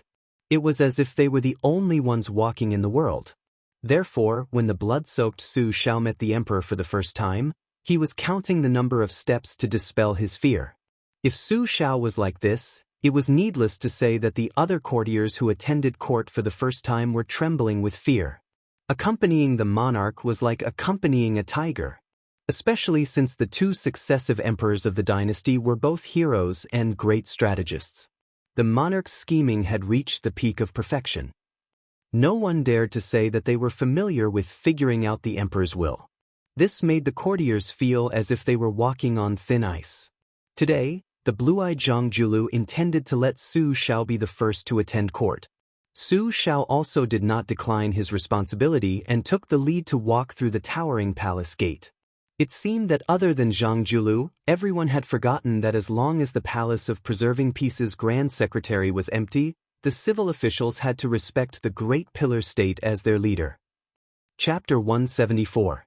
Ever since Wudong's old chief, Wang Zhonglo, passed away, the incense that was already not much had decreased by a bit. Fortunately, the close to 1,000 old Daoists, middle-aged chancellor, and Daoist children behind the memorial arch were used to living a poor life. When the house leaks, it will be repaired. When the clothes are old, it will be repaired. When the clothes are old, it will be repaired. When the house leaks, it will be repaired. When the clothes are old, it will be repaired. When the house leaks, it will be repaired. When the house leaks, it will be repaired. When the clothes are old, it will be repaired. At this time, a young Daoist was squatting behind the memorial arch of black tortoise Dongxing and sighing. Beside him were a few mischievous Daoist children from the nearby Daoist temple. Each and every one of them were fighting over this Daoist priest to tell them some love stories from the book. This story was much more interesting than the Daoist scriptures, but it was a bit too desolate. Why didn't the men and women in the story have a good ending? Listening to the storyteller beside him nearing the end of the story, he became more and more worried. Didn't they force themselves to be beaten by their master with a plank to escape from the Daoist lesson and sneak out? Grand Marshal Granduncle, why are there so many riddles, drinking games, and poems in this book? Don't tell me they were all thought up by one person. If it's true, how much knowledge does the person who wrote this book have? Isn't he almost comparable to Grand Marshal Granduncle? A little Daoist child who had only been on Wudong Mountain for less than 2 years asked timidly. The little Daoist child was born with red lips and white teeth. He was full of vigor. Propping his cheeks with both hands, he stared at his master's martial uncle. According to reason, he should be calling him Chief. However, it seemed that everyone in the book did not like this Grand Marshal Granduncle, so he still called him Chief, according to seniority. Nonsense, how can the person who wrote this book be more knowledgeable than Grand Marshal Granduncle? A little Daoist child who had entered the mountain a little earlier slapped the little Daoist child with a stern expression. The little Daoist child who was scolded held his head and did not dare to refute. I'm not talking nonsense. If the person who wrote this book and I were to debate about Daoist principles, I reckon he would not be able to win. However, when it comes to love and affection, I am 108,000 li away. This is the principle of specialization. In the future, when you study scriptures with your masters and encounter problems, don't think that your masters are always right. If I still say that you are wrong and you are still unconvinced, you can go down the mountain to find out who is right and who is wrong. If one day you feel that you have found the answer and that I and my masters were wrong, you can return to the mountain and tell us that we were really wrong. If you feel that you were wrong, don't feel ashamed. Remember that our Wudong mountain gate will never be closed. The young Daoist smiled and rubbed the head of the youngest Daoist. His smile was warm. Grand Marshal Granduncle, I think it's wrong for Master to hit us whenever he's unhappy. What do you think? The little Daoist asked innocently. The young Daoist laughed softly and said, When I was young, I was also hit a few times. However, now I know that most of the time, it was my own fault. After a while, I no longer care about it. Master and senior brothers are not saints without temper. It's inevitable that they will make some mistakes. In Wudong's 1,000 years of history, there are hundreds of thousands of recorded Daoists. However, there is only one statue of Xuanwu Tianzuan. We, including me, are all ordinary people. We have to allow others to make mistakes and allow ourselves to make mistakes. Don't be stubborn. Otherwise, we will not be happy. It's not easy for us to come to the world. If we are always angry, even if you are a high and mighty emperor, it will be boring. Moreover, we are born in the world. Glory, splendor, wealth and status are nothing more than passing clouds. The Tao is made of gold and the medicinal pill furnace is filled with spring. Wudong is my pillow and my pillow is Wudong. That is enough. A slightly older Daoist whispered, Marshal Granduncle, I heard that rich people eat meat every day. I am so greedy. When I am hungry and recite scriptures, I always drool when I think about it. The most handsome young Daoist with the highest seniority smiled and said, Isn't eating meat every day the same as eating plain tea every day? Qing Feng, Marshal Granduncle gave you 10 steamed buns. You were the first to taste it. How does the 10th steamed bun taste? The young Daoist named Qing Feng said with a bitter face, 10 steamed buns. I am stuffed to death. The young Marshal Granduncle laughed and said, That's right. It is the same principle on the mountain. Senior brother sect leader said that it is better to have a high heart than a high Tao. If we are greedy, there will be no end. Before Ancestor Lu ascended to immortality, he hung a sword on Nangong Yuejiao's head. Do you know what is the most powerful part of that sword? I heard from Master that the sword can fly for 1,000 miles. It must be to slay demons and eliminate devils. The young Marshal Granduncle listened with a smile and did not say anything. When it was quiet, he said softly, Ancestor Lu seemed to have left behind the 3-foot sword, but in reality he left behind the Tao root and Wudong. He taught us to use the Qingfeng sword to cut away worries, greed, anger, and lust. Lust. The youngest Daoist child was confused. The rest of the young Taoist priests who didn't know much were all chuckling. The book I read is called The First Snow in the East Wing. It skipped some things about men and women. The young Marshal Granduncle said with a smile. Does Grand Marshal Granduncle have lust? The little guy asked. Without waiting for the Marshal Granduncle to reply, the little guy was beaten up by the senior brothers and junior uncles. The young Marshal Granduncle rubbed his little head again and said softly, Yes. There was a burst of surprised gasps, but no one thought that the self-proclaimed Wudong Mountain's young ancestor who claimed to have lust was not lofty, learned, or amiable. The young Marshal Granduncle laughed and said, It is not a bad thing to know that you are not good. This is the same as us Daoists seeking the Tao of heaven. You know that it is not in my hands, so you want to seek the Tao. Marshal Granduncle, you still haven't sought the Tao? A young Daoist asked nervously. It is hard to say. The young Marshal Granduncle said honestly. At this time, a group of old pilgrims from Yongzhou finally walked more than 10 li of the divine path. Panting for breath, they arrived under the memorial arch. The young Daoist immediately stood up and called the young Daoist beside him to help carry the luggage. When they went up the mountain, the Daoist children skillfully introduced the scenery of Mount Wudong and the Daoist temple. The old pilgrims probably thought that the young Daoist children were amiable and cute, so they all showed a smile of vicissitudes. They walked and stopped, and their tiredness gradually disappeared. The young martial granduncle knew that the younger generation would not be able to accompany them to the top of the mountain, so he let them go down the mountain first and picked up all the luggage alone.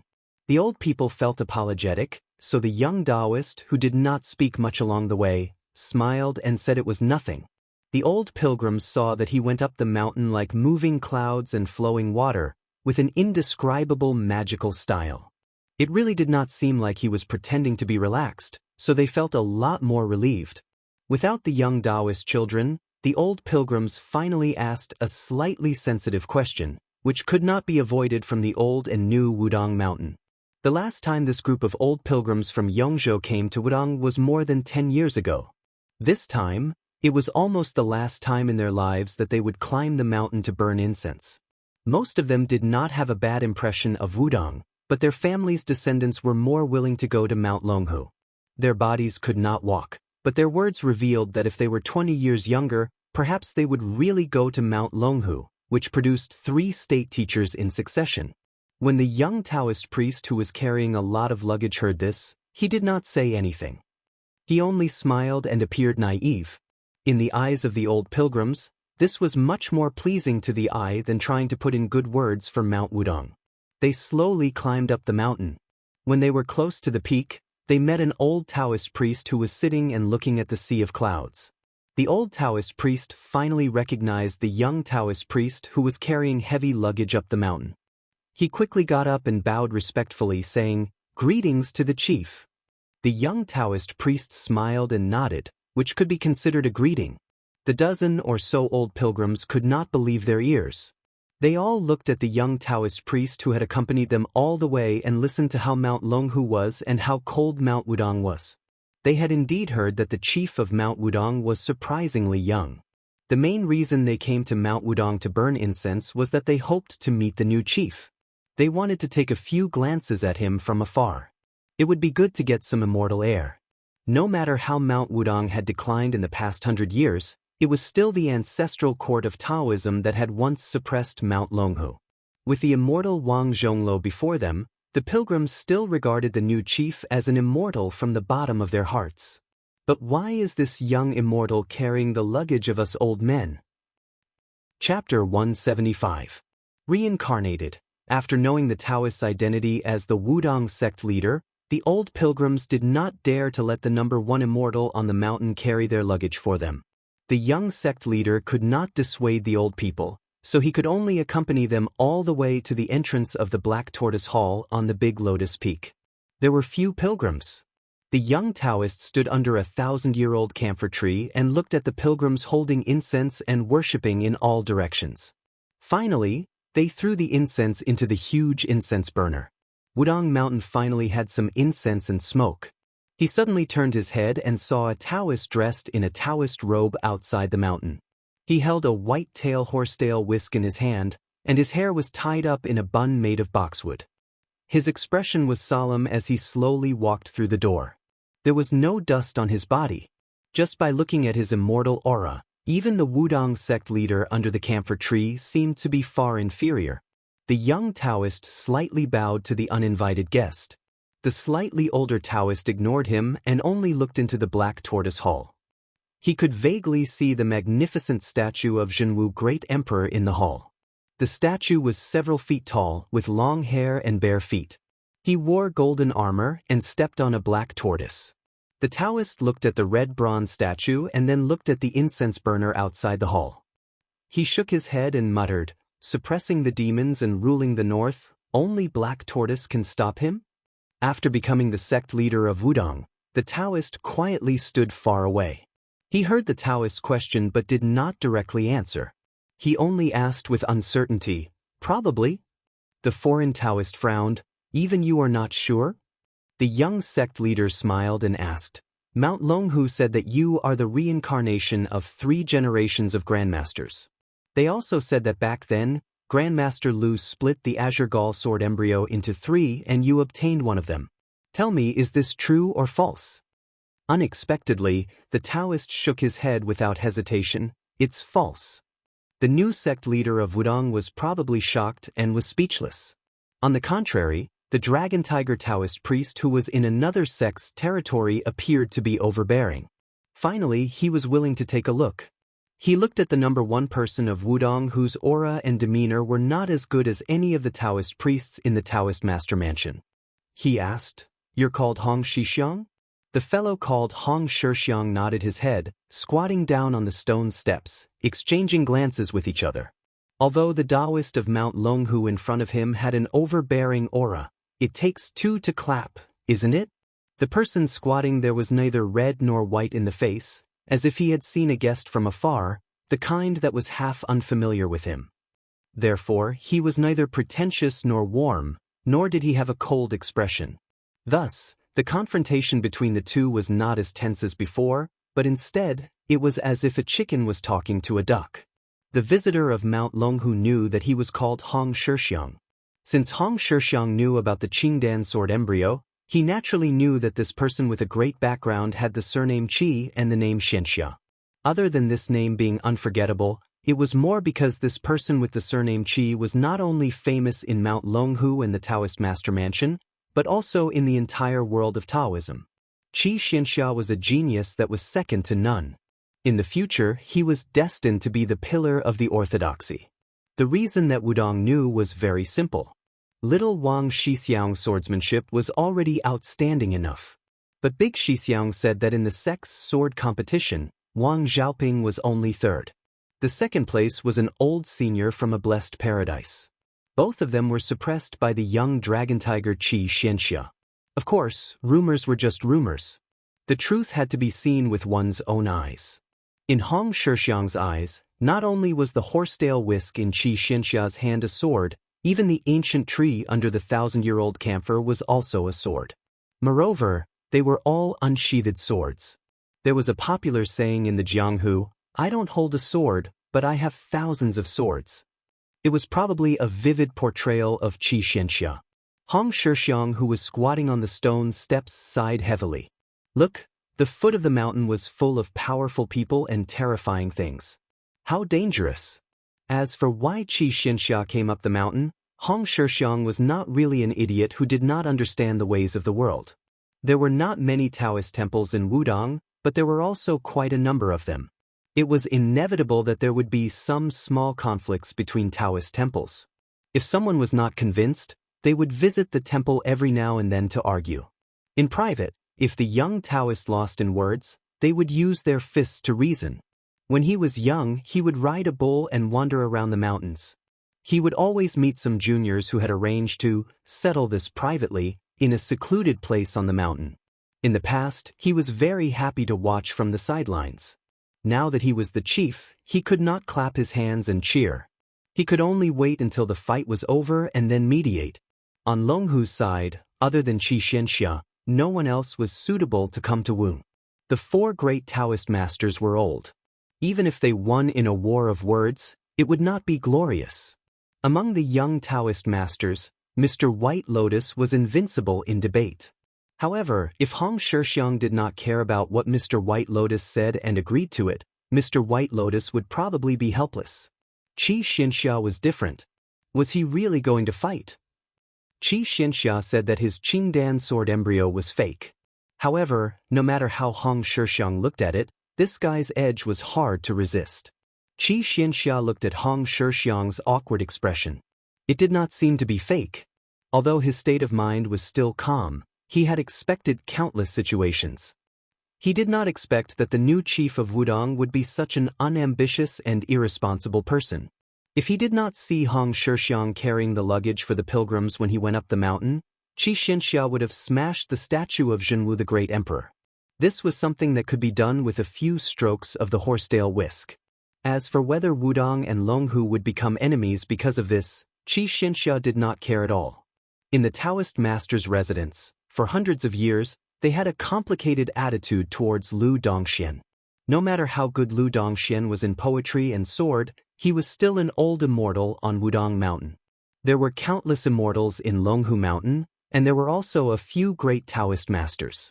However, they did not seem to be as approachable as Lu Dongxian. Qi Xianxia had long felt that compared to Lu Dongxian, the Taoist masters in Longhu Mountain's Zhao family's genealogy were more like clay statues in a Taoist temple. They were rigid and distant. They could not drink heroic wine or write soaring poems. They only looked high and mighty. Chapter 176. For a moment, the atmosphere outside the Hall of True Martial Arts was a bit cold. The older Taoist priests kept their distance. Only a few naive and ignorant little Taoist children gathered together to criticize the foreign Taoist priests. In the eyes of these children, whether the young martial granduncle was the leader or not, he was still the number one in the world. Wasn't the king of Bailiang His Royal Highness domineering enough? Wasn't he still subdued by the martial granduncle? Of course, this was mostly because they hadn't seen the scene of Su Fengnian beating up Hong Shixiang. But then again, even if they had seen it, the little Taoist children would only think that the martial granduncle was magnanimous and didn't lower himself to the same level as ordinary people. Qi Xianxia took the initiative to ask, "Was the deed of thorough comprehension written by you? Was it not written by your senior brothers?" Hong Shixiang didn't answer the question. "There's nothing to entertain on the mountain, I'll give you one later." Qi Xianxia frowned. Hong Shixiang suddenly asked, "Is the scenery of Jiangnan good?" Qi Xianxia was silent. Hong Shixiang asked, "I heard that Longhu is quite close to Huding County, the weather there isn't cold, right?" Qi Xianxia seemed to be annoyed by this kind of boring question. His tone became colder. "Why don't you go there yourself?" This time it was Hong Shixiang's turn to be silent. Probably thinking of Hong Shixiang's statement that he had never left the mountain, and then associating it with the occasional secret from the Taoist master's residence, Qi Xianxia's expression became strange. He hesitated, then sneered, "Huding County isn't cold right now, it's just that there's a big joke. Your king of Bailiang's eldest daughter Su Weisheng's improper conduct has angered everyone there. Even the capital has heard that there's a lady in the palace who wrote the precepts for women who is very angry, spreading the news that she's going to interrogate this princess who's married to Jiangnan." Hong Shixiang raised his head and asked seriously, "Interrogate what?" Qi Xianxia said calmly, "As the leader of Wudong, you're only concerned about this?" Hong Shixiang smiled, pointed to the statue of Zhenwu Great Emperor in the hall and said, "That person is concerned about the suffering of the people. As for me, I don't have the ambition to help the people like your Taoist master mansion. I only care about the warmth of the mountain. As for the situation at the foot of the mountain, I'm just asking. By the way, tell me, what is the crime?" Qi Xianxia ignored Hong Shixiang and looked at the devil-rinsing primogenitor in the dim hall again. He sighed softly and said, "It has been 1,000 years since it was forged." Qi Xianxia turned around and said, "My path is different from yours. I will go to the Great Void Temple to take the ancient sword that ancestor Lu hung on the eaves. I don't know what crime she was charged with. All I know is that when the princess went to Mount Longhu to burn incense, she was stopped outside the mountain." Hong Shixiang stood up. He took a step forward. Back then, this young martial granduncle had stepped into the heavenly phenomenon realm. Today, he took a step closer and snatched the horsetail whisk from Qi Xianxia, the sword chief of Taoism. On Mount Wudong, the long-awaited arrival of wind and thunder was welcomed.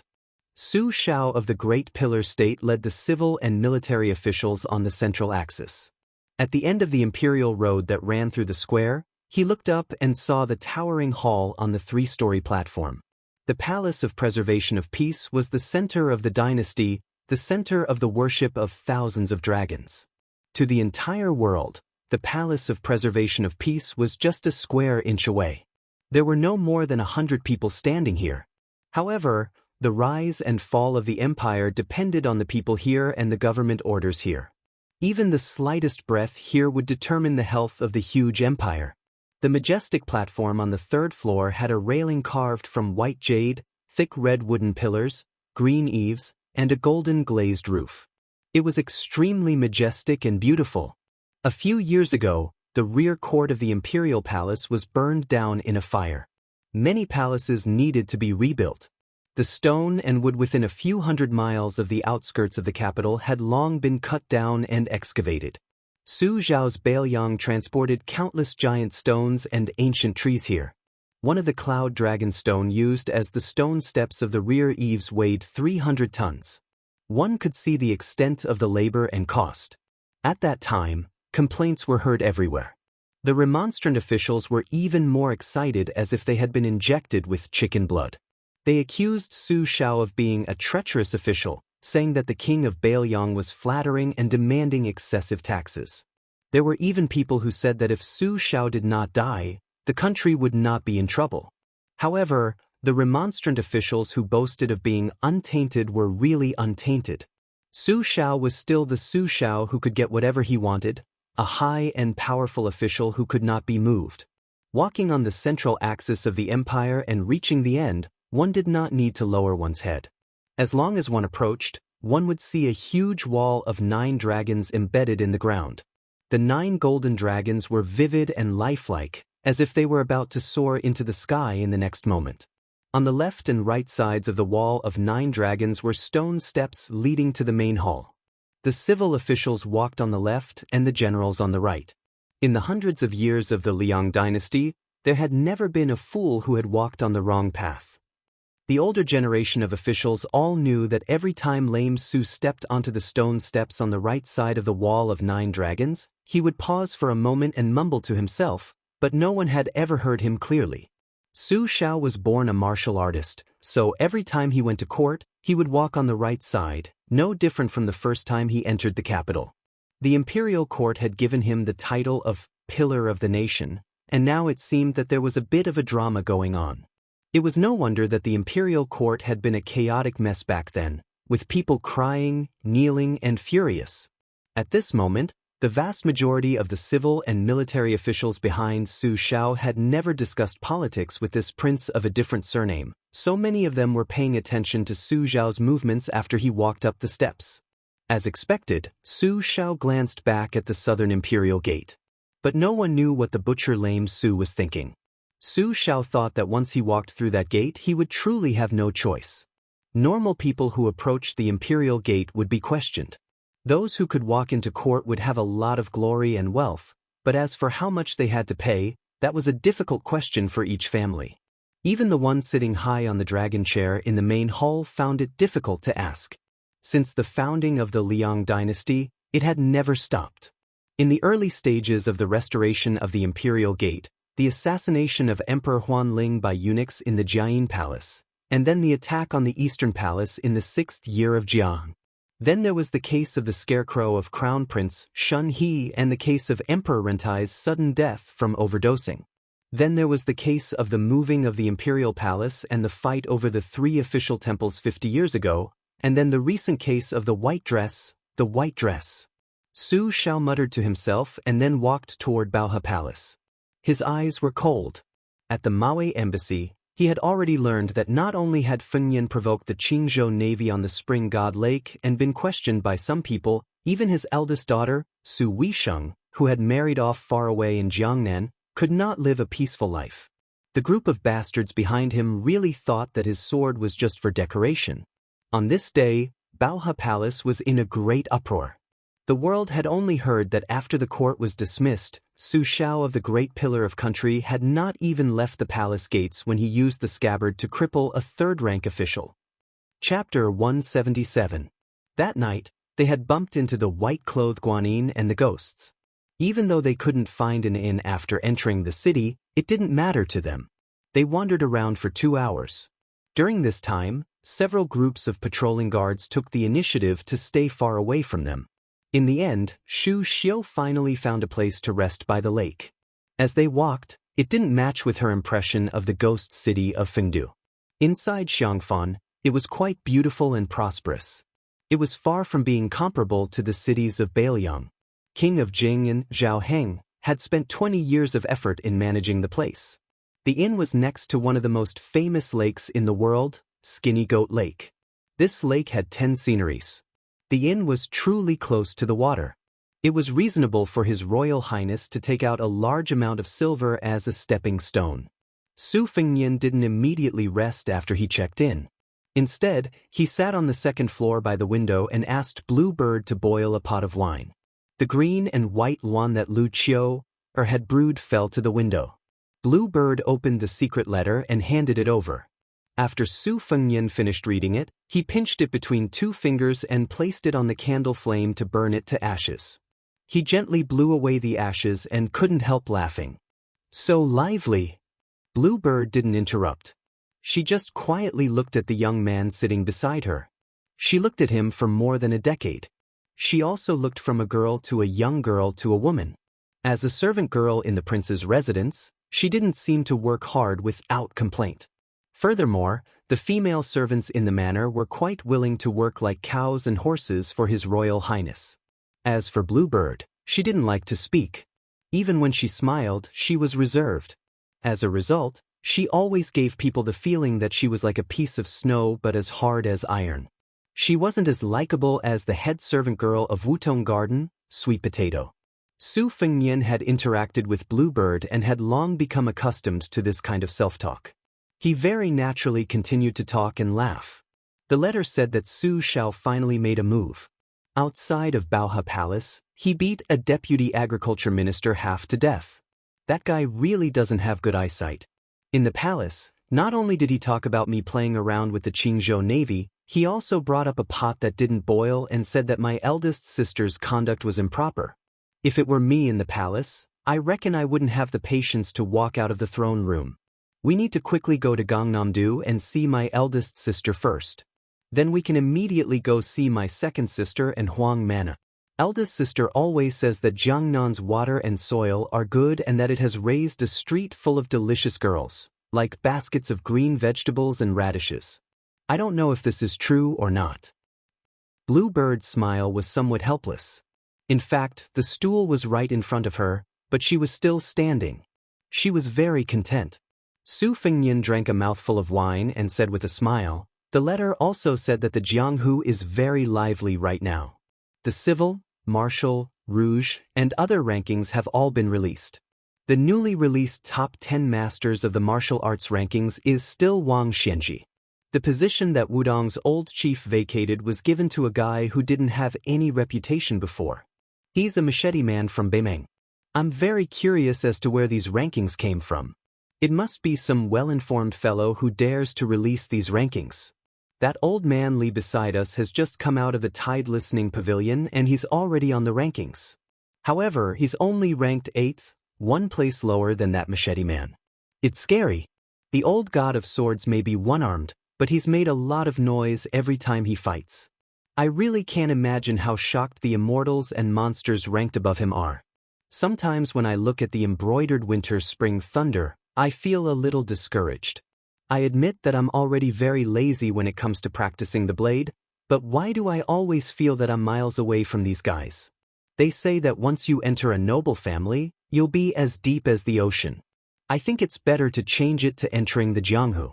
Those who aren't on the rankings want to enter the rankings, while those who are on the rankings want to be in the top 3. Blue Bird, do you think I'll go crazy one day and try to be number 1? Back then, my second sister didn't want me to practice the blade because she was worried about this. Was she afraid that I'd go crazy one day and not care about anything else? Blue Bird hesitated. She wasn't willing to speak clearly. She only spoke in a small roundabout way. Practicing martial arts is always good. Su Fengnian rarely thought deeply about Blue Bird's past. First, they had known each other since they were young. Second, Blue Bird was not a complicated woman. Although Blue Bird was not as close as Sweet Potato in Wutong Garden, Su Fengnian believed that in private, the servant girls in the courtyard would be more willing to talk to Blue Bird about boudoir. Of course, these kinds of boudoir conversations were not about the love affairs of ordinary families. They were about the matters of the military and the state. Baoyang Palace was a place filled with swords and spears. Even the servants were stained with the arrogance of the imperial court. Since Su Xiao could be called the second emperor, then the Baoyang army was like a small imperial court. In this way, what difference was there between the prince's manor and a small imperial palace? It was just that Su Shao never admitted these sensitive facts. Su Fengnian stroked the pair of scabbards embroidered with winter and spring thunder and suddenly laughed. Bluebird smiled. Su Fengnian retracted his fingers as if he had been caught in bed. Although His Royal Highness had 2 sisters, when it came to telepathy, it was like a worm in his stomach. Just now, when he touched the scabbards, he remembered that the pair of scabbards on the table were White Fox's beloved personal items that she had worn for many years. When he touched them, he always felt that he was indirectly touching White Fox's face. This really made Su Fengnian feel strange. He didn't have a fetish for cutting off sleeves. It was really because White Fox's face was too beautiful. Who was the champion of this Rouge Review? Wasn't it Nangong Push who was a man? When the mysterious Rouge House of Yunshan evaluated beauties, they would usually add more than 100 words to the beauty of the women on the list. Only Nangong Push was not mentioned in detail. They did not even mention his gender. When Su Fengnian first got the result, he laughed out loud. He thought that if the world knew that this guy was actually a man, would the woman behind White Fox's face be angry to death? At this moment, Su Fengnian loved the house and its crow. He was very curious about the woman on the list who was evaluated as not inferior to Nangong. He wondered why he had to meet her during this trip. Since White Fox's face was a man, he couldn't be his sister-in-law. Besides, he was doing closed-door training in the Tide Listening Pavilion, so there was no need to snatch the Bailiang. However, Chen Yu, who was evaluated as not inferior to White Fox's face, just happened to snatch back the Bailiang and give it to his brother, Huang Man. It was not a joke when he said that he would find a wife for Long Xiang in the early years. Su Fengnian got up and said, "Let's go to the lake." Outside the door, Lu Yangshu and the other 2 retainers took turns to keep watch. At this moment, it was Big Sword Lu Qiantang who was on duty. He silently followed behind the master and retainer. Lean Goat Lake was famous all over the world. In terms of scenery, Lean Goat Lake could be said to be the best in the north and south. There were more than 100 famous scenic spots in the annals of history. Back then, the selection of the 10 sceneries of Lean Goat Lake caused a big fight among the literati. They all had their own praises and fought until their faces turned red.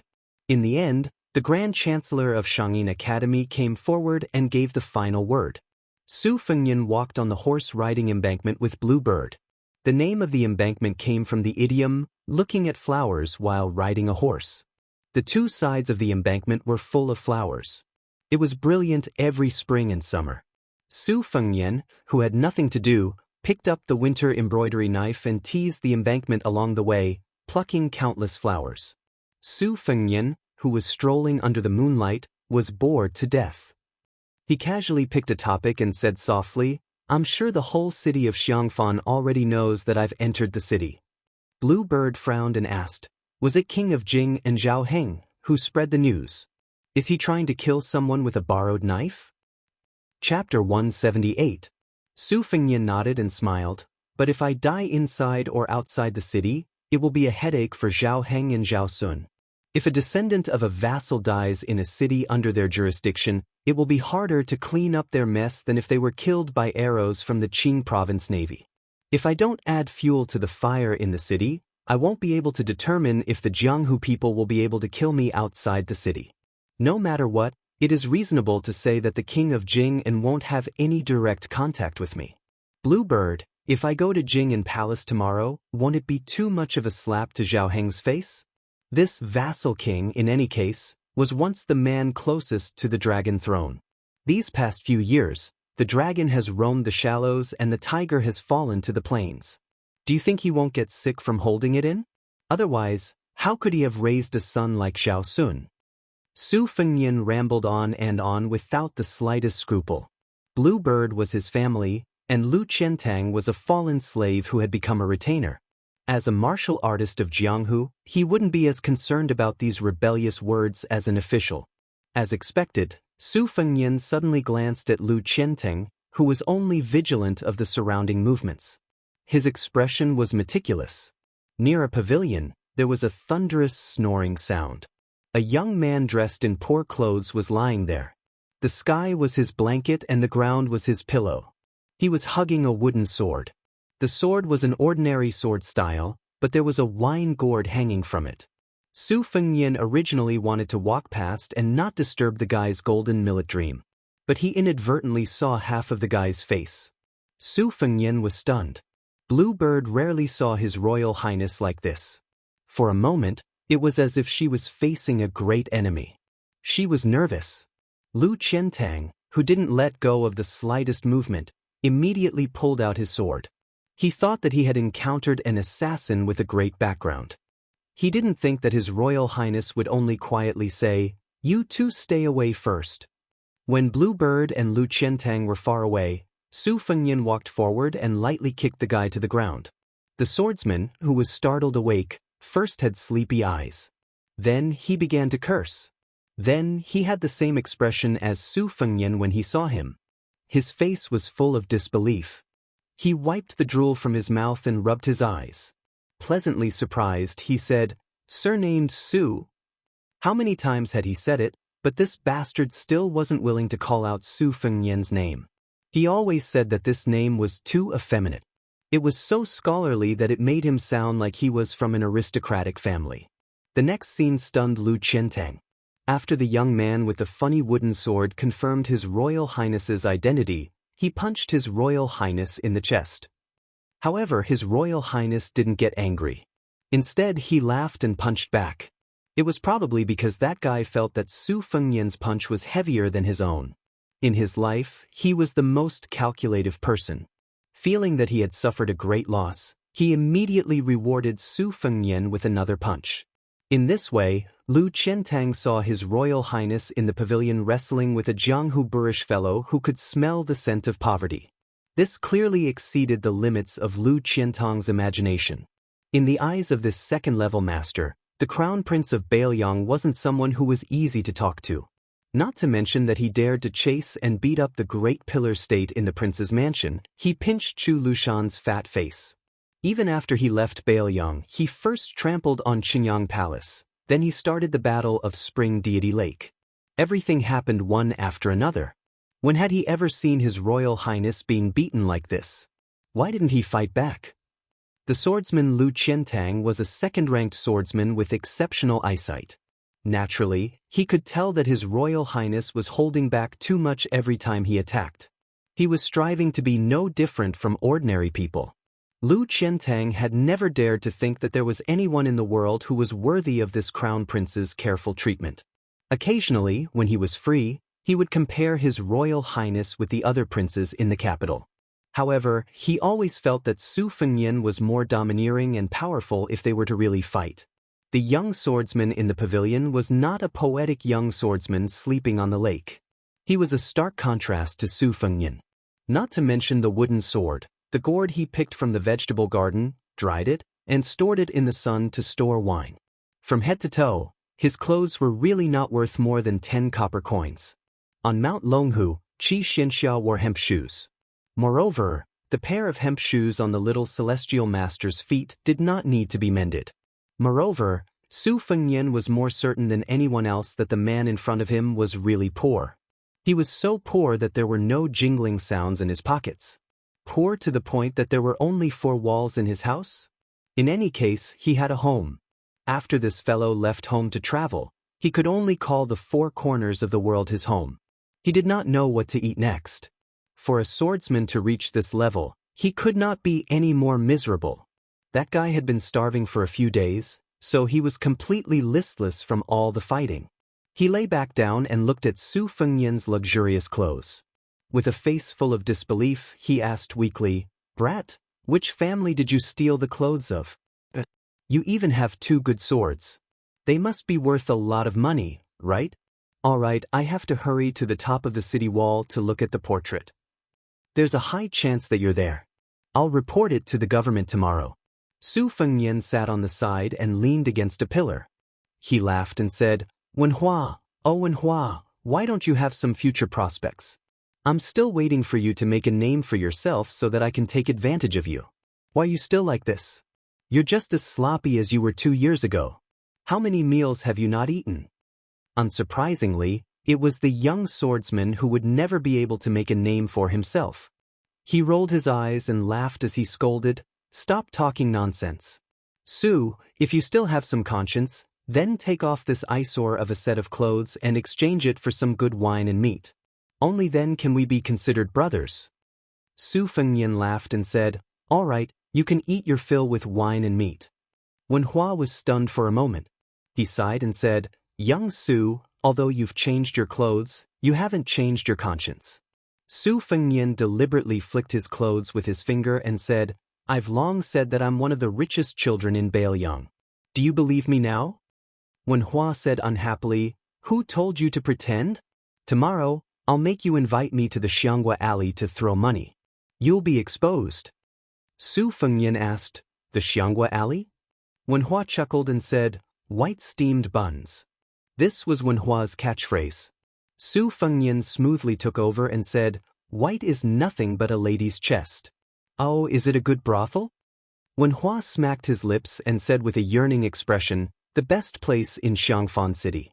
A few days ago, I saw a leading lady in the Xianghua Alley from afar. Just now, I was dreaming of doing it with her. In the end, I was King woken up by you. No, you have to compensate me." Su Fengnian slanted his eyes and said, "What are you pretending to be a hero for? Didn't you say that you won't lose your virginity before you return home in glory?" Wen Hua said helplessly and discouraged, "You won't allow me to enjoy my mouth." Su Fengnian asked, "Find a place to get some beef?" Wen Hua swallowed his saliva and shook his head and said, "The night ban in Xiangfan City is too scary. I can't tell if you're really wanted, or if you'll go out tomorrow to reward our internal organs." "That's right, where's old Huang?" "But last time, he accompanied you to suffer, but this time, he didn't accompany you to enjoy life? You're not honest, kid." Su Fengnian said calmly, "He's dead." Wen Hua haggled over small matters. If someone dared to give him less than a copper coin, he would dare to roll on the ground like a country shrew. However, he was rather open-minded when it came to important matters. When he heard the news, he was only shocked and regretful for a moment. He sighed and said, "If he's dead, then he's dead. He'll just reincarnate better. Where is he buried? If it's not too far, I'll burn incense and serve wine next Qingming festival." Old Huang was a good person. "I don't care about other people's lives, but I still have to go to old Huang's grave." Su Fengnian said softly, "He died at the Eastern Sea's Martial Emperor City. There's no grave." Wen Hua said in bewilderment, "Why did he run to the Martial Emperor City? If I remember correctly, old Huang was from Western Shu? That Western Shu accent, when I first met you guys, it almost made me want to commit suicide. These 2 years without old Huang nagging beside my ear, I'm rather lonely." "That's right, it's quite lonely." Su Fengnian looked at the moon in the middle of the lake and muttered, "It's quite lonely." Chapter 179. Wen Hua said angrily, "Su, watch your mouth. What servant girl's life? Be careful or I'll get angry with you." Su Fengnian rolled his eyes. Wen Hua raised his head to look at Bluebird with his mouth full of oil, and he did his best to reveal the most graceful smile in his life as he said shyly, "Miss, just because you called me young Master Wen, if that Su brat dares to bully you in the future, I'll be the first to take care of him. With his mediocre martial arts, I won't even need to use a sword to beat him down." Su Fengnian laughed loudly and teased, "Young Master Wen, come, drink." Wen Hua was in a great mood. It was the first time he'd been called young Master Wen. His entire body felt comfortable, and he suddenly felt that besides the woman he adored in his heart, she was the second cutest woman in the world. Such a well-educated and virtuous woman was a servant girl? Only a ghost would believe that. Wen Hua burped, and the remaining wine was carefully poured into his wine gourd. Wen Hua threw a glance at Su Fengnian, and Su Fengnian shook his head. Wen Hua nodded vigorously, causing Bluebird to be baffled. It was actually Su Fengnian who couldn't dissuade Wen Hua, and he could only awkwardly ask Bluebird to carry the lunchbox back to the inn first. The two of them ran out of the pavilion like a wisp of smoke, and found a clump of grass near the water. They took off their pants and squatted down at intervals, and their bare buttocks were especially absurd under the moonlight. The two men ruined the scenery like this by taking a dump at Thin Goat Lake. However, if one knew about the hardships of those years, they wouldn't be surprised by the vulgar and despicable actions of this pair of buffoons at this moment. To a nobody like Wen Hua who was crazy poor, the most king happy thing in the world wasn't eating, drinking, and sleeping, but the word shit. Because only when one was full would one have the capital to shit, and this was a very shallow principle. Wen Hua, who was squatting by the lake, exhaled a long breath, and he said leisurely, "Who knows, there might have been some poet or elegant scholar who recited poems here in the past. When I think of this, I feel great." Su Fengnian did not say anything. He believed that King of Jing and Zhaoheng would never have thought that the Crown Prince of Bailiang would urinate and defecate beside the thin goat lake. Wen Hua was slightly bored when he saw Su Fengnian didn't move, and he suddenly smacked his lips in shock. "Su, there's a stone tablet behind the place where I shit." Su Fengnian finally could not bear it any longer and cursed, "That's the record of the Slender Goat Lake written by the governor of the previous dynasty, Limi. You son of *Ts really know how to pick a place." Wen Hua was speechless for a moment, and then he said in his heart, I've sinned. Su Fengnian hesitated for a moment before he asked softly, "Wen Hua, do you want to continue hanging out with me? Just like in the past, walking around and taking a look? If you run into another martial arts competition to find a spouse, I'll take care of you." Wen Hua laughed and said, Do you really think I'm stupid? Kid, you're amazing now, and I don't care who you are. In any case, I still think of you as a brother, but brothers are brothers. Although freeloading is natural law, if you're willing to part with money, I'm afraid I won't have the heart to endure hardships. So, you go your own way and I'll go mine. If we're fated to meet again, then we'll meet again. Wen Hua, don't talk about anything else, but when it comes to practicing the sword, I'm afraid I won't have the heart to endure hardships again. Kid, I appreciate your good intentions. Tomorrow I'll be leaving the city, and I want to go to the Beimeng border to take a look. Just take it as broadening my horizons." Su Fengnian said softly, "The border is going to be chaotic. You take it easy." Wen Hua exclaimed in surprise and joked, "Chaotic? Are you really the son of an aristocratic family from Bailiang?" Su Fengnian said with a laugh, "Isn't that so?" Wen Hua sighed and said, "Earlier I said I'd treat you to a meal of fine wine and meat, but I never thought I'd owe you another meal when we meet again." Su Fengnian said, "You owe me then. Kid, just don't die, otherwise, there'll always be a chance to pay me back." Wen Hua chuckled and said, "According to old Huang's words, I'd have to say something like this at this time." Su Fengnian said absent-mindedly, "That's right." Wen Hua suddenly shouted, "The blades of grass on my side are fucking ridiculously small. It's not easy to wipe my ass. It seems your side is a bit wider. Hurry up and throw some over." Su Fengnian cursed and threw over a clump of blades of grass. The two of them returned to the pavilion, and Wen Hua asked, "You're not going back to the inn?" Su Fengnian shook his head and said, "Let's have a chat. Tell me about that young lady of yours." The two of them chatted until dawn, and then Wen Hua glanced at the dawn sky before he stood up and said, "All right, I'm going out of the city. Help me remember the wine and meat that I owe you. Right, help me thank that good young lady. I've never been called young master by anyone in my entire life." Su Fengnian hesitated for a moment before he asked, "I have an old senior that uses the sword by my side. Do you want to meet him?" Wen Hua held the wooden sword tightly, and then he smiled as he shook his head and said, "No, that's someone else's sword in the end. Even if senior is willing to teach me, I won't be able to learn it." Su Fengnian teased, "Didn't you always want to be taken as a disciple by an expert in the past?" Wen Hua said sternly, "I only thought about it. I remember old Huang said that practicing the sword requires sincerity, just like pilgrims praying to gods and Buddhas. Sincerity will work. But I've been idle for the past 2 years, so I've pondered over an unreasonable principle. The sword is my own. With my aptitude, if I walk the path of someone else, I won't be able to achieve anything in my lifetime. I don't have the habit of owing people. I can't really owe you a few meals of wine and meat until my hair turns white. Let's go. Don't be so wishy-washy like a woman." Wen Hua was full of smiles. "The steamed bun is white, but it's not as white as a young lady's chest." Su Fengnian's smile was intoxicating. The tip of a lotus is perky, but it's not as perky as a young lady's butt. On the long embankment of the willows, the wooden sword Wen Hua and the dual blades Su Fengnian high-fived and brushed past each other. Chapter 180. Su Fengnian took a few steps and turned around to send off the man, the pot, and the wooden sword as they walked across the long dike. Blue Bird stood there gracefully. Lu Qiantang had a solemn expression, but he was full of doubts. In the end, he could not guess the identity of the poor and pedantic young man. Given the wealth of Su Fengnian on the long dike, which was second only to the current emperor, it could be said that he was surrounded by nobles.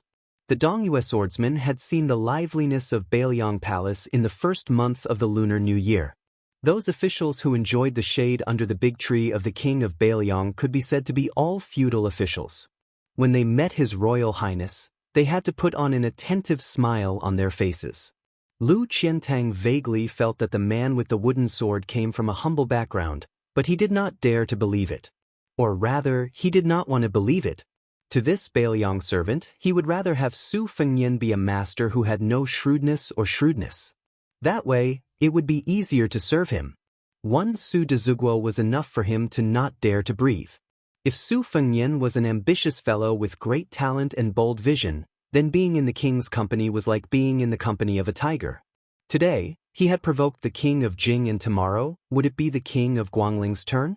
The day after tomorrow? How many years could Lu Qiantang, who still had a great pursuit of the way of the sword, live to practice the sword? Walking back to the inn with Blue Bird, Su Fengnian asked and answered his own question. Wen Hua did not want to see Li Chungang, but if I mention the name of the old god of swords, don't you think that kid will regret it? Even if I want to roll on the ground, I will still leave. This is where I am not as good as Wen Hua. He always knows what he cannot do and does it. Back then, every time there was a martial arts competition for a spouse, he would eagerly go up the arena. When the other chivalrous men jumped up, he had to obediently walk up the stairs. He pretended to be thick-skinned, but in his heart, he cared more than anyone else about those supercilious looks. But no matter how many times he was beaten off the arena, he would still go up the stage whenever he had the chance, just to be able to exchange moves with others. But in the end, I did not see him return what he learned. Why bother?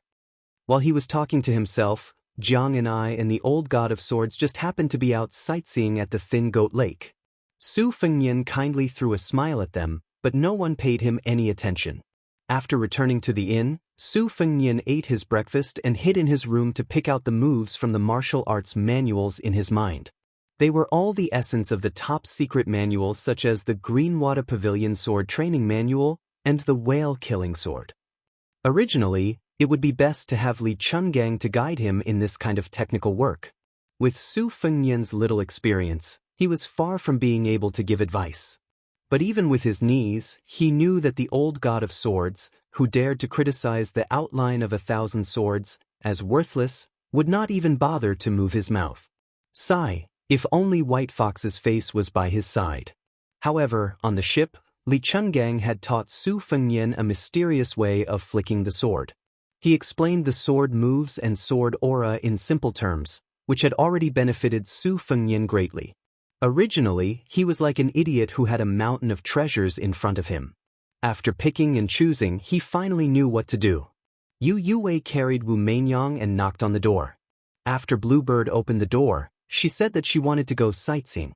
Su Fengnian did not stop her and instructed Xu Xiu and Lu Qiantang to be her attendants. When Yu Yue saw that Su Fengnian had no intention of going out, her expression became gloomy and her interest was somewhat reduced. Su Fengnian saw this and did not change his original intention. Jiang and I did not have time to study, so Su Fengnian had Bluebird go to the bookcase and pick out a few secret manuals. Among them, there was a secret manual on spear techniques called Arm Sutra, which was rumored to be written by the horse racing spear Wu Kuang. The reason why Su Fengnian was particularly interested in it was because Li Chungang had occasionally mentioned it. The old sword god took a few glances and asserted that this book was a secret record of the spear immortal Wang Xiu's experience when he was young. However, after he became famous, he found it vulgar and refused to admit it. Thus, he used the name of his direct disciple, Wu Kuang.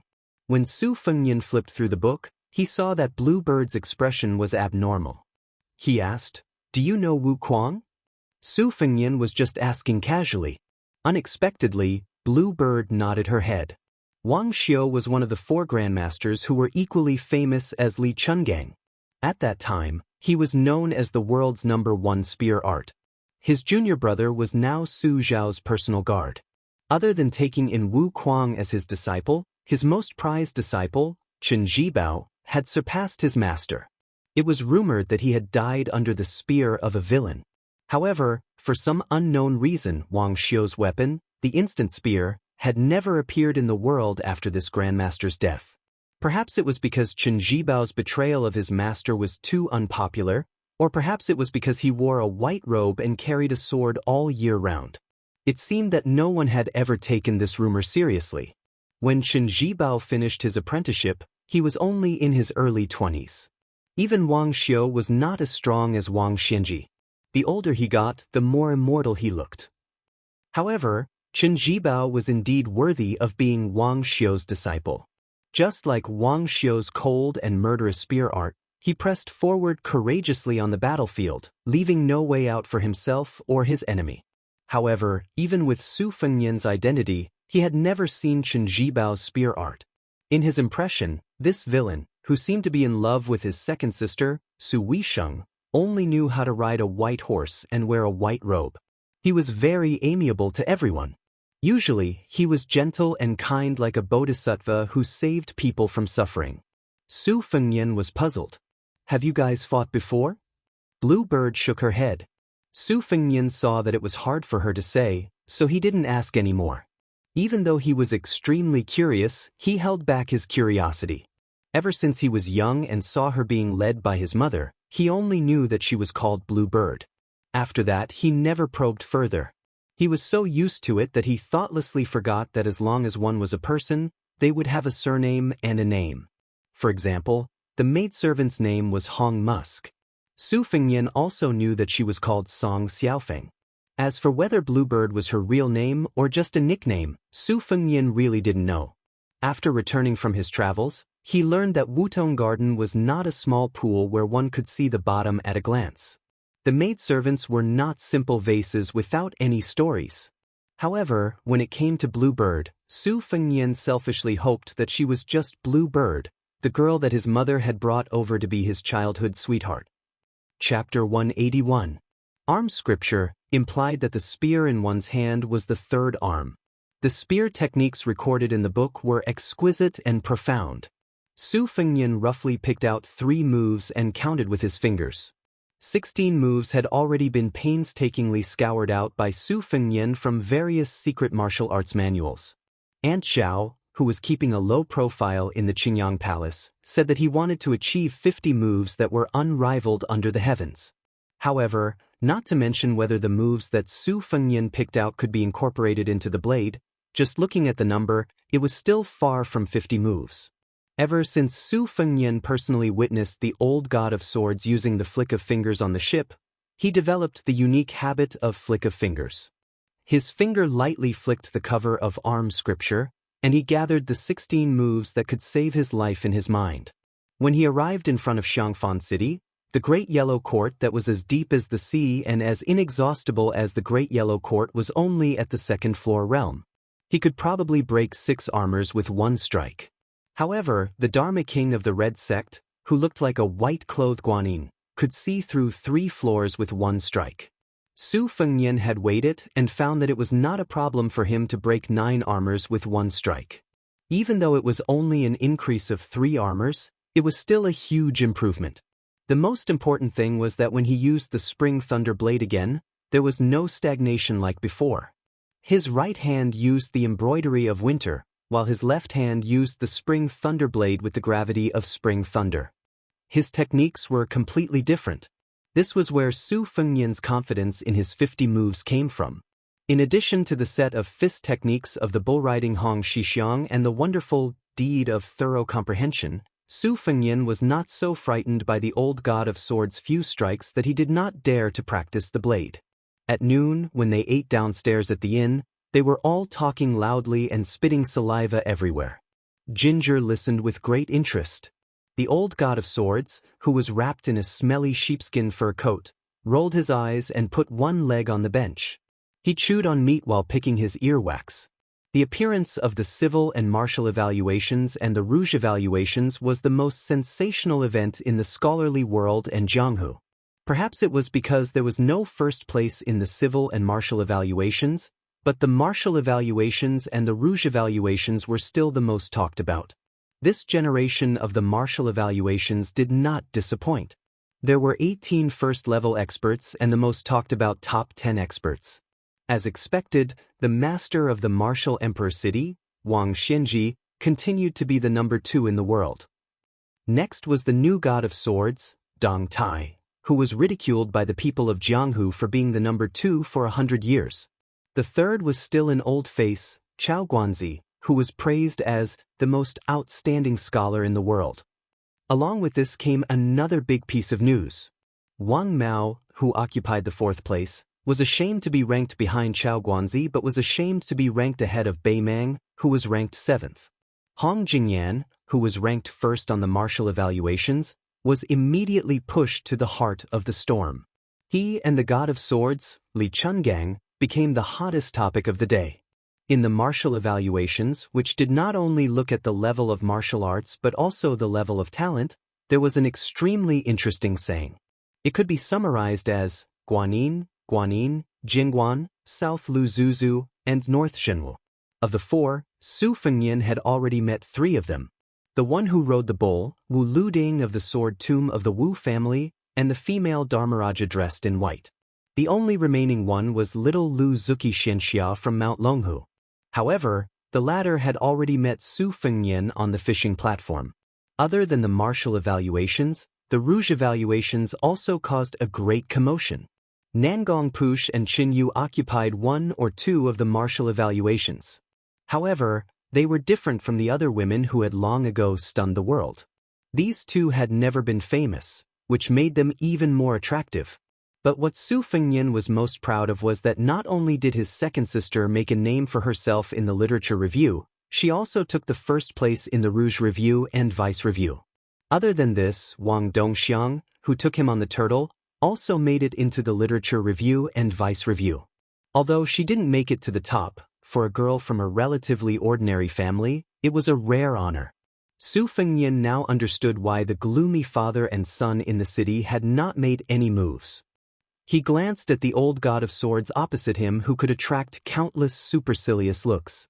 Everyone in Jianghu knew that there was this immortal who was known as the green snake in 2 sleeves and 1 sword by his side. The swordsmen in Shangfan City who were itching to get rid of evil for the people would have to be 10 times more courageous. Who would dare to make a move? Jiang and I heard that some of the old god of swords in the restaurant had finally come out of seclusion, only to be the accomplice of a villain in Bailiang Palace. They all said that the old god of swords had become muddle-headed and that he could not protect his integrity in his later years. With old god of swords' attitude, it was likely that he would not be able to compete with Dong Tai for the title of the world's number 1 sword. She was very angry, especially when she saw that the old man only cared about eating meat and drinking wine. She said indignantly, "Hey, didn't you hear them? They're all talking bad about you."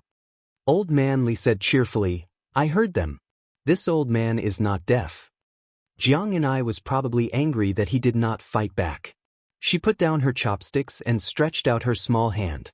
She said angrily, "Give me back the talisman."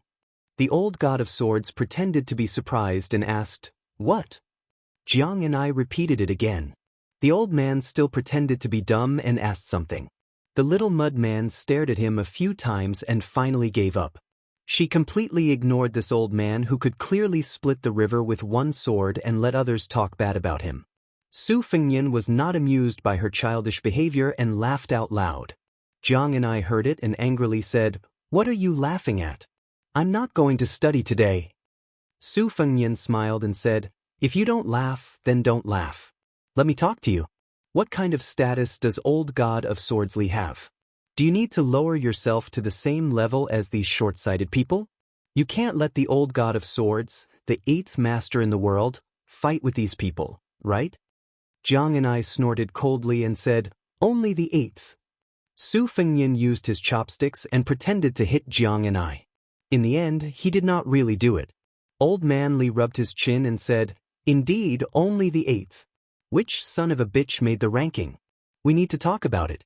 This old man was once the number 1 in the world. In this way, compared to the 11th master in the world, he is more miserable. We need to talk about it." Su Fengnian said regretfully, "My Huang man is actually not on the martial arts ranking sub-ranking. We also need to talk about it." The old god of swords laughed and said, "Although I haven't seen that idiot's physique with my own eyes, this old man reckons that this kid who was born at the Vajra realm will become a freak who is invincible under the mysterious realm in a few years. Longhu Zhao Shituan." This old man had seen him a few times. This sloppy old Taoist's ability was not high, but his vision was not bad. In the next martial arts ranking, Su Longxiang will be able to secure a place in the top 3 if nothing unexpected happens. If someone like Wang Xianxia does not appear in the pugilistic world in the next 20 years, it is even possible for him to fight for the championship. Of course, with someone like Wudong's Hong Shixiang who cultivated the heavenly Tao, it was hard to say that he was the number 1 in the world. This old man claimed to be invincible back then, but he was actually guilty. After all, he had never fought with Qi Xuanzhen. That's strange. Su Xiao has 4 children. Su Weisheng and Su Longxiang are all extraordinarily gifted characters. Why is it that you, Sheila, can't fight normally? Su Fengnian laughed shamelessly and said, "We can't take all the good things in the world. We have to leave something for others to remember." At this moment, a group of young scholars walked in from outside the building. Their faces were full of anger as they cursed the immoral fellow for shitting in front of the records of the Slender Sheep Lake. Su Fengnian saw Jiang and I staring at him and asked, "Does it look like I did it?" Jiang and I laughed coldly and said, "It must be you." Su Fengnian gave a thumbs up and said, "Smart." Jiang and I could not eat anymore. Su Fengnian asked, "Are you really not going to study today?" Jiang and I put on a straight face. Su Fengnian asked again, "You spent 1 tael of silver on Mount Lao. Don't you feel heartache? Are you not going to earn money?" Jiang and I did not make a sound. But in the afternoon, she held a book and stood outside Su Fengnian's room. She did not knock for a long time. Su Fengnian did not make things difficult for her. He walked out of the room and said with a smile, "You're not going to study today, and I'm not going to listen. Let's go out and play." Chapter 182. Su Fengnian was kind enough to take Jiang and I out to relax, but she kept thinking about all the rumors she heard about the ghost city in Xiangfan. Admiring the lake with Su Fengnian was already the limit of her courage, so she did not dare to go out again. Even though Su Fengnian rarely made a losing deal and said that as long as she went out, he would treat it as if she had studied 10,000 words, Jiang and I did not hesitate to refuse. Su Fengnian could only give up. He could not tie her up and go out. Besides, the itinerary was Diaoyu Lake, where the yin qi was the heaviest. He reckoned that when the time came, she would fight him to the death. When Wang Yangming's army was defeated and the city was broken, he cut out his eyes and committed suicide on the city wall. His last words were that he wanted to keep his eyes to see how Su Xiao would lose his reputation. That place was not a good place to enjoy the scenery. Jiang and I did not go, and the old god of swords, who was the stabilizing force in the chaotic situation, naturally would not follow. Su Fengnian could only remove 3 of his retainers and bring along the halberd Ningame. Without waiting for Su Fengnian to ask Bluebird to call for people, Ningame strode over with a serious expression. After making sure that there was no one in the corridor, he said in a low voice, "Your Highness, King of Jing and Zhaoheng is here." Su Fengnian was stunned. He narrowed his eyes and asked, "How many soldiers and armor did he bring?" Ningame shook his head and said in a low voice, "He did not bring any soldiers. Other than a few personal guards, he only brought Zhao Sun and a woman. She seems to be Princess Jing and..." Su Fengnian was shocked beyond words by King of Jing An's antics. Could it be that he had brought his wife's collar to beg for forgiveness? Otherwise, he would not have let Princess Jing and show her face in public. The fact that he did not bring any armor, spears, or halberds was already enough of a show of sincerity. For example, Su Xiao had never been courteous to the wise. When you came to his residence, he had already given you enough face by opening the front door. No matter how useless the king of Jing'an was, not to mention how glorious he was in the past, he was now one of the 6 great vassal kings. If he abided by the law of the vassal kings, he would not dare to muster a large force. But why would he need to come in person? How was that possible? Su Fengnian furrowed his brows as his thoughts raced. For a moment, he did not notice that Ningame was sizing him up. Outside the room, Jiang and I was holding a book with an indifferent attitude, as if even if the sky fell, His Royal Highness would be there to support it. On the other hand, the meticulous blue bird saw Ningame's expression and immediately felt an indescribable murderous intent. Ningame seemed to have noticed it. He slanted his eyes and smiled calmly at Blue Bird. Su Fengnian was thinking about how to deal with this situation and ignored the confrontation between Blue Bird and Ningame. He paused for a moment and smiled. "Let's go, General Ning. Let's go and take a look. I heard that Princess Jing'an is an extremely charming beauty. If I remember correctly, she is one of the beauties in this Rouge Review. She is almost 40 years old and still able to be on the list. She must be a very beautiful woman." Ningame smiled and led the way. The appointment was to be held in a secluded room in the corner of the inn. Unknowingly, Lu Yangshu and the other 2 had gathered behind Su Fengnian. By the time Su Fengnian entered the room, even Li Chungang was standing silently in the corner. At the door stood 2 imperial bodyguards of the Prince of Jing'an's estate who were in the prime of their lives. Their auras were strong and unending. One of them wielded a saber, while the other was empty-handed. There was a scent of the battlefield that Su Fengnian was no stranger to about them. The old soldiers in the army always said that even ghosts would be afraid of people who crawled out from a pile of hundreds and thousands of corpses. This was because their bodies were tainted with an extreme yang aura that was snatched from the corpses. Therefore, whenever the Bailiang soldiers mentioned the Pillar State in Xiangfan City, they would always proudly say that hundreds of thousands of wandering ghosts were nothing. As long as the great general entered the city alone, those filthy otherworldly items would not even be able to become ghosts. They would perform the 36,000 great ritual of the heavens. The 2 imperial bodyguards who had just left the battlefield did not stop Su Fengnian. Presumably, the king of Jing'an, Zhao Heng, was famous for his shrewdness. Since he was willing to sacrifice his face and personally enter the inn, he would not delay the important matters. Su Fengnian, who was armed with 2 sabers, did not knock on the door. Instead, he directly pushed the door open. The eldest son of Xiangfan, the crown prince of the king of Jing'an, Zhao Sun, was standing with his head lowered. A middle-aged, elegant man was sitting on a chair, twirling a string of 108 Tiantai Bodhi beads in his hand. He was reciting the names of the 3 treasures. His face was unusually pious. Although he was already in his 40s and would soon be over 50, he still had an outstanding demeanor. At first glance, one could tell that he was a handsome man with a jade-like face when he was young. According to the unofficial history, the king of Jing'an was most favored by the Empress Dowager and was given the nickname Tan Lang because Zhao Heng had been handsome since he was a child. In addition, he was pure filial and docile, so he was able to enjoy the Empress Dowager's love among the princes. After he was crowned, he became even more outstanding and elegant. According to the official history, the 6th prince was good at riding and shooting. He held a long spear in his hand and rode a horse. It was enough to show that Zhao Heng was unparalleled in the past. However, after Su Fengnian entered the inn, he did not go to see Zhao Sun or the king of vassal who had failed at the last step. It was not that Su Fengnian pretended to be arrogant, but that the woman in the room was too eye-catching. She happened to be sitting sideways. Her body was graceful. The woman was reading a book. When she turned the page, she lifted the hair on her temples. She was beautiful, and her demeanor was even better. She was classical and graceful, just like a fairy maiden in a painting.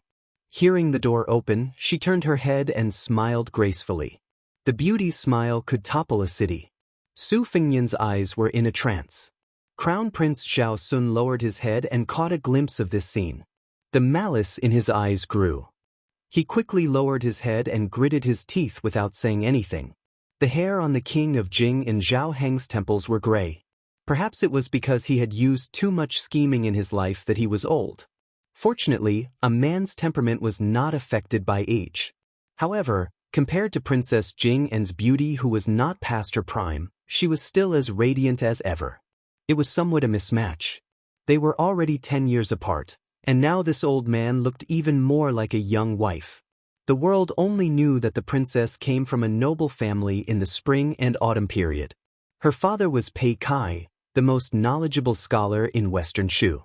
He was known as Pei Huang Lao. He was famous for being weak, and was especially proficient in the Lao and he was above the secular world and was fully deserving of the title of a great scholar of the classics. The Pei family withered during the unjust war of the spring and autumn period. Pei Kai died for his country, leaving behind only an orphan. The orphan of the fallen country married into a noble family. A beauty matched with a noble. Su Fengyan only looked deeply at Princess Pei. In the eyes of others, he was a licentious lecher who was extremely rude. A palace guard was about to close the door when Lu Qiantang acted as if he was about to draw his sword. With his back to the door, Su Fengyan coldly said, "Impudent! Don't be rude." He allowed the door to slowly close. King of Jing and Zhao Heng did not rise to greet him. After he finished chanting, he hung the prayer beads and tied them to his well-maintained hands. He raised his head and said warmly, "Fengyan, there are no outsiders here. You and I can call each other uncle and nephew." Su Fengyan restrained his arrogance and returned the favor. He said warmly, "Nephew greets Uncle King of Jing'an." Chapter 183. Perhaps Zhao Heng did not expect the notorious crown prince of Bailiang to be so easy to talk to. His eyes darkened as he gently pinched a Bodhi prayer bead between his index finger and thumb. With a gratified expression on his face, he said, "Brother Su, a tiger does not beget a dog. Back then, I could not compare to him in terms of horsemanship and had no choice but to lose to him in every aspect. It was inevitable that I was unconvinced and thought that I had to make up for it somehow. My son, Zhao Sun, was not suited for martial arts, so I forced him to study hard. I was afraid that even my son would not be able to compare to Brother Su.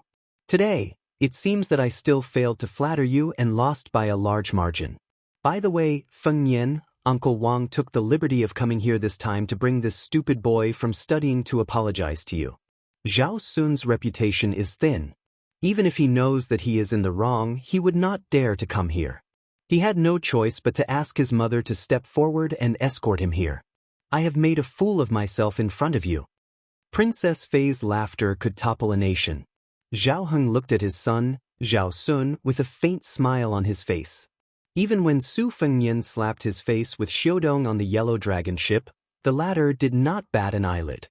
When Su Fengyan made fun of him for diving into the water, he jumped so confidently and calmly. However, when his father glanced at him today, it was as if he had been stung by a poisonous object. He immediately raised his head and bowed deeply to Su Fengyan with a solemn expression on his face. It could be said that he was solemnly apologizing to his sworn enemy a few days ago.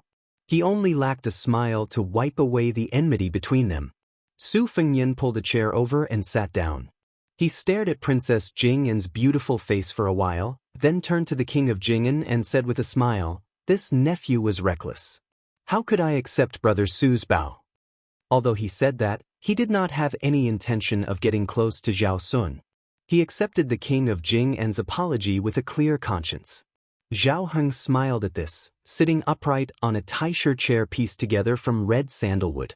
No matter how luxurious the inn's decorations were, they couldn't afford to use rhinoceros horn sandalwood or rooster blood sandalwood to make a chair. Red sandalwood was ranked last among red sandalwood. Its texture was relatively loose, and its luster and texture were far inferior to the other two.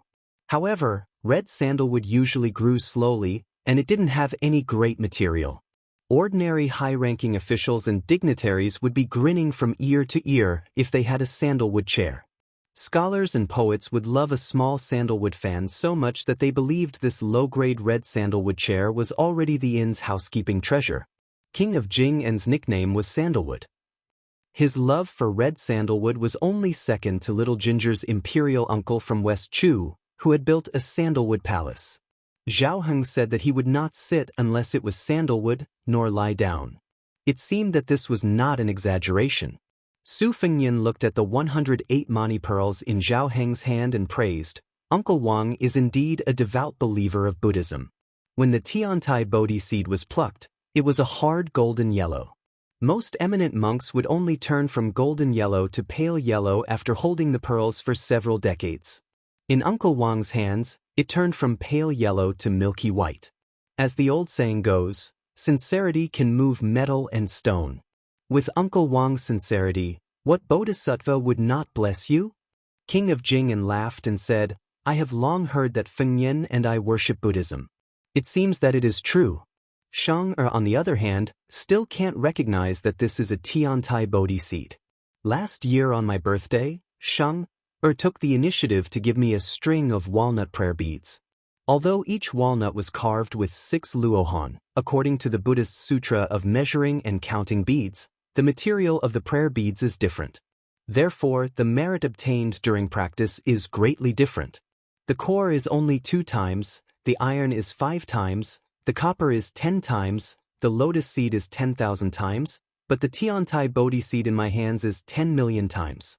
Fengnian, if it were you, would you want the rope used to tie the walnut or the string in Uncle Wang's hands? Su Fengnian was surprised and said, "If I remember correctly, the Vajra seed prayer beads are 10 million times the merit, and the Tiantai Bodhi seed is the most superior of all." Zhao Heng's 2 fingers clasped the faded color of the Tiantai Bodhi seed. He squinted his eyes and said with a smile, "After all, Uncle Wang is old and always remembers incorrectly. He has to admit that he is old." Princess Jing's appearance and bearing were like that of an empress. Perhaps she was infected by the harmonious atmosphere. She lost some of her deliberate dignity. 2 slender fingers pinched a page of a book, and one hand rested on her cheek as she looked sideways at Su Fengnian. Her eyebrows were naturally charming. It seemed that she was quite curious about His Royal Highness from Bailiang who had come from afar. The junior in front of her could no longer be considered a child. Even in Qingzhou, there were many sayings about him, including the Su family's phoenix who was a prodigal son of the family. Moreover, Xiangfan had been destroyed by Su Shao and Wang Yangming. The majestic city had once become a ghost city. The scholars of Qingzhou knew that they could not convince the king of Bailiang with words, so they took pleasure in wantonly criticizing the hedonistic behavior of the crown prince of Bailiang. Su Fengnian and Princess Pei looked at each other and said with a smile, "Auntie is really beautiful." Princess Consort Jingon stared blankly for a moment. Zhao Heng gently pinched the prayer beads he was using to suppress his delusional thoughts and took the opportunity to joke, "Your auntie is naturally good-looking. In the year of the phoenix, is there any noble young lady from Qingzhou that you fancy? Uncle Wang can help you snatch her away." Su Fengnian's skin was as thick as the walls of Xiangfan. He climbed up the pole and said shamelessly, "Originally, I was thinking about a Qingzhou lady that I met by chance on the Spring God Lake. What was her name again? I remember now, Lu Xiu. I think her family's ancestor was the old minister of the Pillar State in the capital. In terms of family background, she could be a good match for me. But after seeing Auntie today, I don't want to think about her anymore."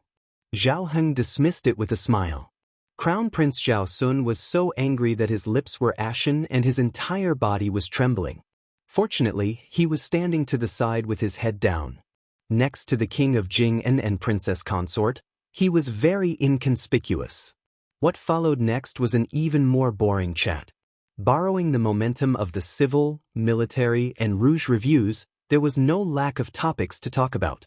Su Fengnian's eloquence had long been honed by the courtesans of Bailiang to a profound level. It was more than 10 times better than his knife skills. When the king of Jing'an mentioned that the review this time only lacked a general review, he even spoke up for Su Shao, who had humiliated him in the past. This time, the general review did not appear. The reason was that there were no famous generals after the spring and autumn period, and after the spring and autumn period, there were only blue eyes. Since the general review could not produce anything, why would there be a need for another review? However, anyone with a discerning eye could see that this statement greatly praised the current chancellor Zhang Julu. It almost pushed him to the height of being able to support the country alone. The king of Jing and Zhao Heng finally stood up. Su Fengnian gently bowed and said goodbye. When leaving the room, of course, Zhao Heng should be the first. Originally, Princess Pei should be the second, followed by the junior Su Fengnian and Zhao Sun. Su Fengnian, intentionally or otherwise, lagged behind a few steps. Princess Pei's temperament was indifferent. In addition, the shameless Zhao Sun was in a hurry to escape. Thus, Su Fengnian and Princess Pei walked side by side. When they crossed the threshold, this beauty from a noble family trembled. Her autumn eyes, filled with the aura of Jiangnan, widened. With an expression of disbelief, she looked at the young man who had repeatedly called her aunt. How dare he? Su Fengnian had an innocent expression on his face. He softly said, Aunt, nephew has chosen a pair of bracelets.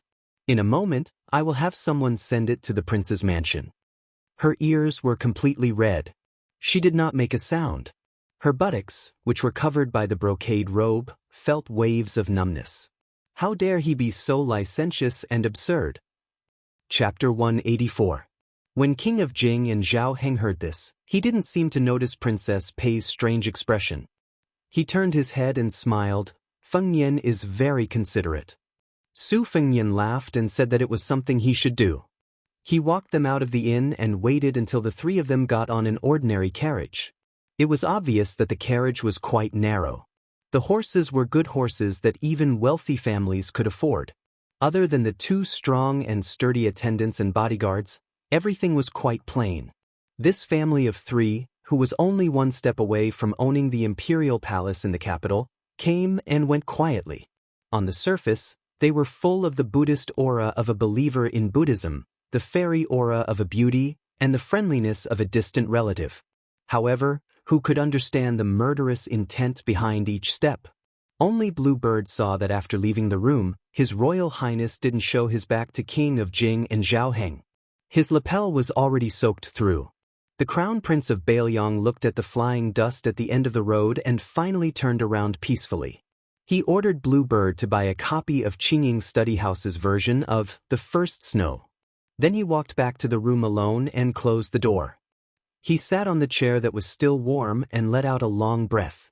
He looked at the sandalwood chair and murmured, In just a few hours, Zhao Heng has already pinched the prayer beads 4 times. Su Xiao was right. This sanctimonious king of Jing and is as vicious as a woman. Zhao Heng probably doesn't know that I have long known about his secret habit of killing people with each pinch of the prayer beads. The first pinch of the Bodhi beads was because he was surprised that I wasn't as rebellious as the rumors said. He began to suspect that my absurd behavior in Bailiang over the years was because I was pretending to be stupid. Secondly, he was angry that this Shizi's memory was not bad. He clearly remembered what was written in the Buddhist Sutra of measuring pearls and counting pearls' merit and virtue. He was able to see through his deliberate mistakes. The third pinch was to abhor my undisguised desire for Princess Pei. As for the last pinch, it was interesting. He actually crushed a Tiantai Bodhi seed that was as hard as gold and stone. I originally thought that he was going to shed all pretenses of cordiality, but I didn't expect that Zhao Sun's mental fortitude was already so good. This old man is even more experienced and ruthless. It seems that after pretending to cultivate and pray to Buddha for several decades, there are some results. In terms of acting skills, he is indeed better than me. Su Fengnian's words were teasing, but his tone was terrifyingly gloomy. He shook his uncomfortable clothes and leaned against the chair, repeating scene after scene in his mind. He recalled every detail of King of Jing's movements, Princess Pei's subtle frowning and relaxing, Zhao Sun's slight raising and lowering of his head. Finally, Bluebird entered the room with a set of Wang Dongxiang's The First Snow. Su Fengnian took the book, narrowed his eyes, and stood up to change his position. He sat on the chair that Princess Pei had sat on. With a hoodlum smile on his face, he raised his hand and clenched his 5 fingers. He changed his face into a mask and said in an intoxicated manner, "Comfortable. The tip of the lotus flower is raised, but it can't be higher than Xiaonyang's butt." Even though Wen Hua's words are crude, he directly said the great principle that scholars have to spend a lot of money to buy. Bluebird was confused. She did not see the unrestrained undercurrent at the door. She reckoned that Su Xiao was the only one in the world who dared to think deeply about Su Fengnian's daring feat. Su Fengnian pondered for a moment, then took out one of the books, The First Snow, printed by Qingying Study Room, and flipped through a few pages. If King of Jing'an and Princess Pei were present, they would definitely be shocked by the amazing memory of this nephew of Baoyang. He remembered that in the Sutra of Buddhist Studies and Counting of Beads, the multiplier of the merit of prayer beads was nothing. This was because the pages that Su Fengnian flipped through were exactly the same as the pages that Princess Pei had skipped through several times. Thinking about the subtle changes in Princess Jing'an's expression every time, Su Fengnian lowered his head to look at the contents of the book. With a strange smile, he said, "This beautiful auntie does not seem like a woman who is soft on the outside but strong on the inside. Pei Kai, who was born in a rich and powerful family, is an unyielding literary hero. How could he train such a weak and delicate daughter? Compared to the women of Qingzhou who like to fight and scheme the most, she could be said to be a weirdo. I reckon that if this auntie was not so beautiful, she would not have been able to sit firmly in the position of princess consort of Jing'an Palace. Previously, I heard that little girl Lu Xior said that Princess Pei had caused the death of Zhao Sun's mother to be able to sit as the princess consort, and I believed it to be true. This little girl's skin has done a lot of harm.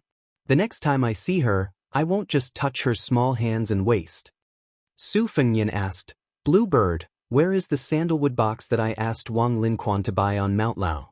Go get it." Bluebird quietly left and returned. Su Fengnian opened the exquisitely crafted sandalwood box. Inside, there was a string of prayer beads that were rarely seen in the dynasty. The material used was called poluozi in the western regions, and the people of the Central Plains were used to call it crown prince. This kind of prayer beads would not be cold in the winter and would not be stained with sweat in the summer. The crown prince was strung together in a circle and had a very artistic name, Satisfaction. It was a wonderful object that could not be bought with money. No matter who it was given to, it would not be degraded. If it was given to someone who believed in Buddhism, it was even better. Su Fengnian's original intention was to test the king of Jing'an fiercely when he arrived at Xiangfan. If they could coexist peacefully, he would give this precious bracelet to him. If they turned against each other, he would keep it for himself and give it to Miss Li, who had lived in the temple since she was young. That way, it would be more agreeable to her. It was just that in the time it took for a spark to fly off a piece of flint, Su Fengnian was worried that the king of Jing'an would see through the truth. He did not want to give Zhao Sun the impression that he was a cultured person on the outside, but a scheming person on the inside. Therefore, by chance, he came up with that stroke of genius. That feeling was superb. Su Fengnian closed The First Snow in the East Wing book, which had won the title of The First Snow in the East Wing. He said, "In a moment, have Ningame deliver this sandalwood box to the Jing'an Palace. Tell him to give it to Princess Pei.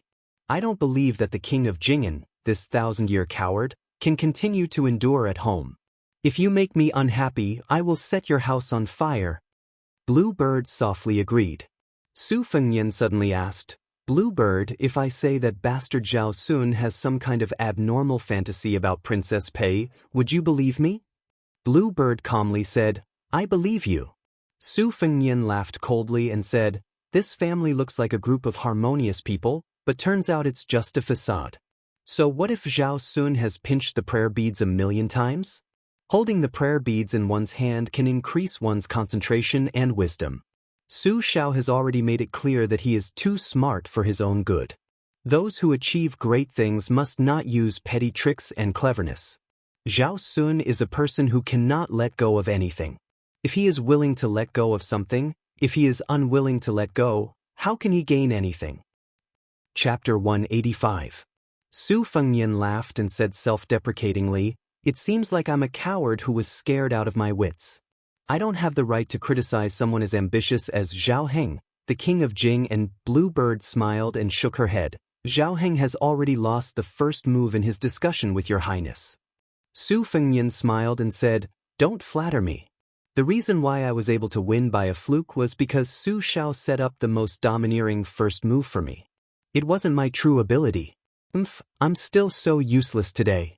It's all because Bluebird and you girls flatter me. Go, serve tea as punishment. Bluebird smiled and remembered something. Her expression turned cold as she said, Ningame was disrespectful towards King of Jing An's visit. He wanted to see how your highness would respond. Su Fengyan waved his hand and said, It's reasonable. Ningame is a brave warrior who can wield a heavy halberd weighing 70 to 80 kilograms. How could he be willing to risk his life for others? Speaking of which, if he kowtowed to me as soon as he saw me, I would suspect that he was a traitorous fence-sitter. Don't mind this small matter. Otherwise, Ningame will laugh at me and look down on me even more. Su Fengyan continued, In the past, when I heard Su Xiao talk about his experiences, I didn't take it to heart. Now that I look back, I understand a little. Killing an enemy on horseback is all about risking your life. If you win, you're the boss. If you lose, you're the grandson. It's clear. What a headache. No wonder Su Xiao said that scholars were the most ruthless and merciless when killing other scholars. Zhao Heng is one of the most sinister people. Sure enough, to practice the saber, you need to personally fight with the enemy. To develop shrewdness, you need to fight with masters like King of Jing and to gain experience. I don't feel bad about giving you a string of satisfaction worth thousands of gold. Bluebird took the sandalwood box and left the room, gently closing the door behind her. Su Fengyan took the time to quickly read the last book, The First Snow. Every word was like a gem. He really couldn't understand how a 16-year-old girl could write such a vivid essay.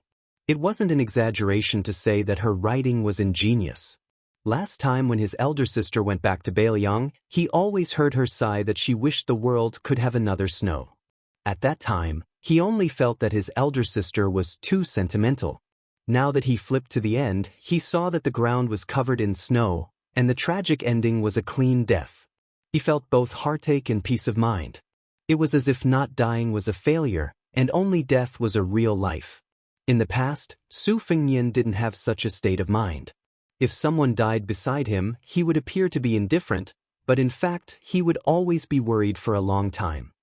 It wasn't until 3 years ago when he had to walk around in a difficult situation, experiencing hardships and seeing the world's various forms of life that he changed.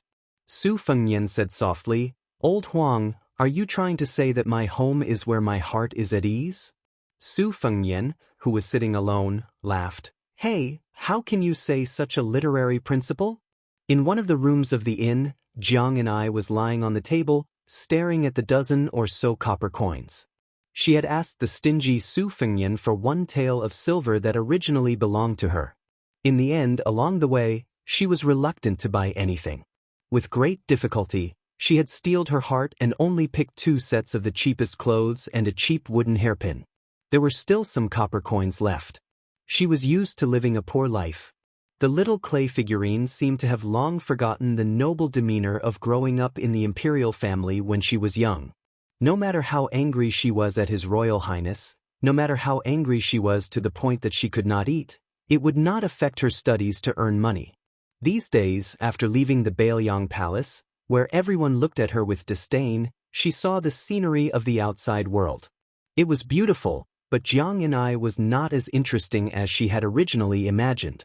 If it were not for the company of Old Li, she privately felt that it would not be as good as Wudong Mountain.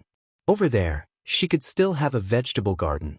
Looking at the little green, she always had some joy that she did not dare to admit. Originally, she secretly hoped that she could spend the winter on the mountain. That way, she could build a snowman as tall as a person. Then, she would not have to be as restrained as she was in the palace. She could viciously stab the snowballs in front of that hateful fellow. But in the end, she still went down the mountain. It was just that Jiang and I, whose hopes had been dashed, wasn't too upset. This was his fate after all. What was there to complain about? The heavens couldn't hear him anyway. Old God of Swordsley came to the house and sat down. He tossed peanuts into his mouth and chewed loudly. Jiang and I was still staring at the copper coins in a daze. He said absent-mindedly, Left? Old man Li nodded and said, Boring. This king of Jing and isn't a man at all.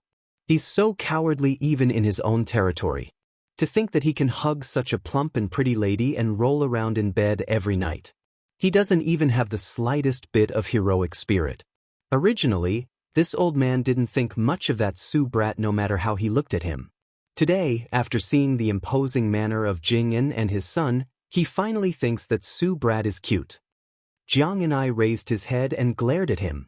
The old god of swords smiled embarrassedly. He knew that his words wouldn't be pleasant to the little mudman's ears, so he didn't add fuel to the fire. He was just starting to get annoyed.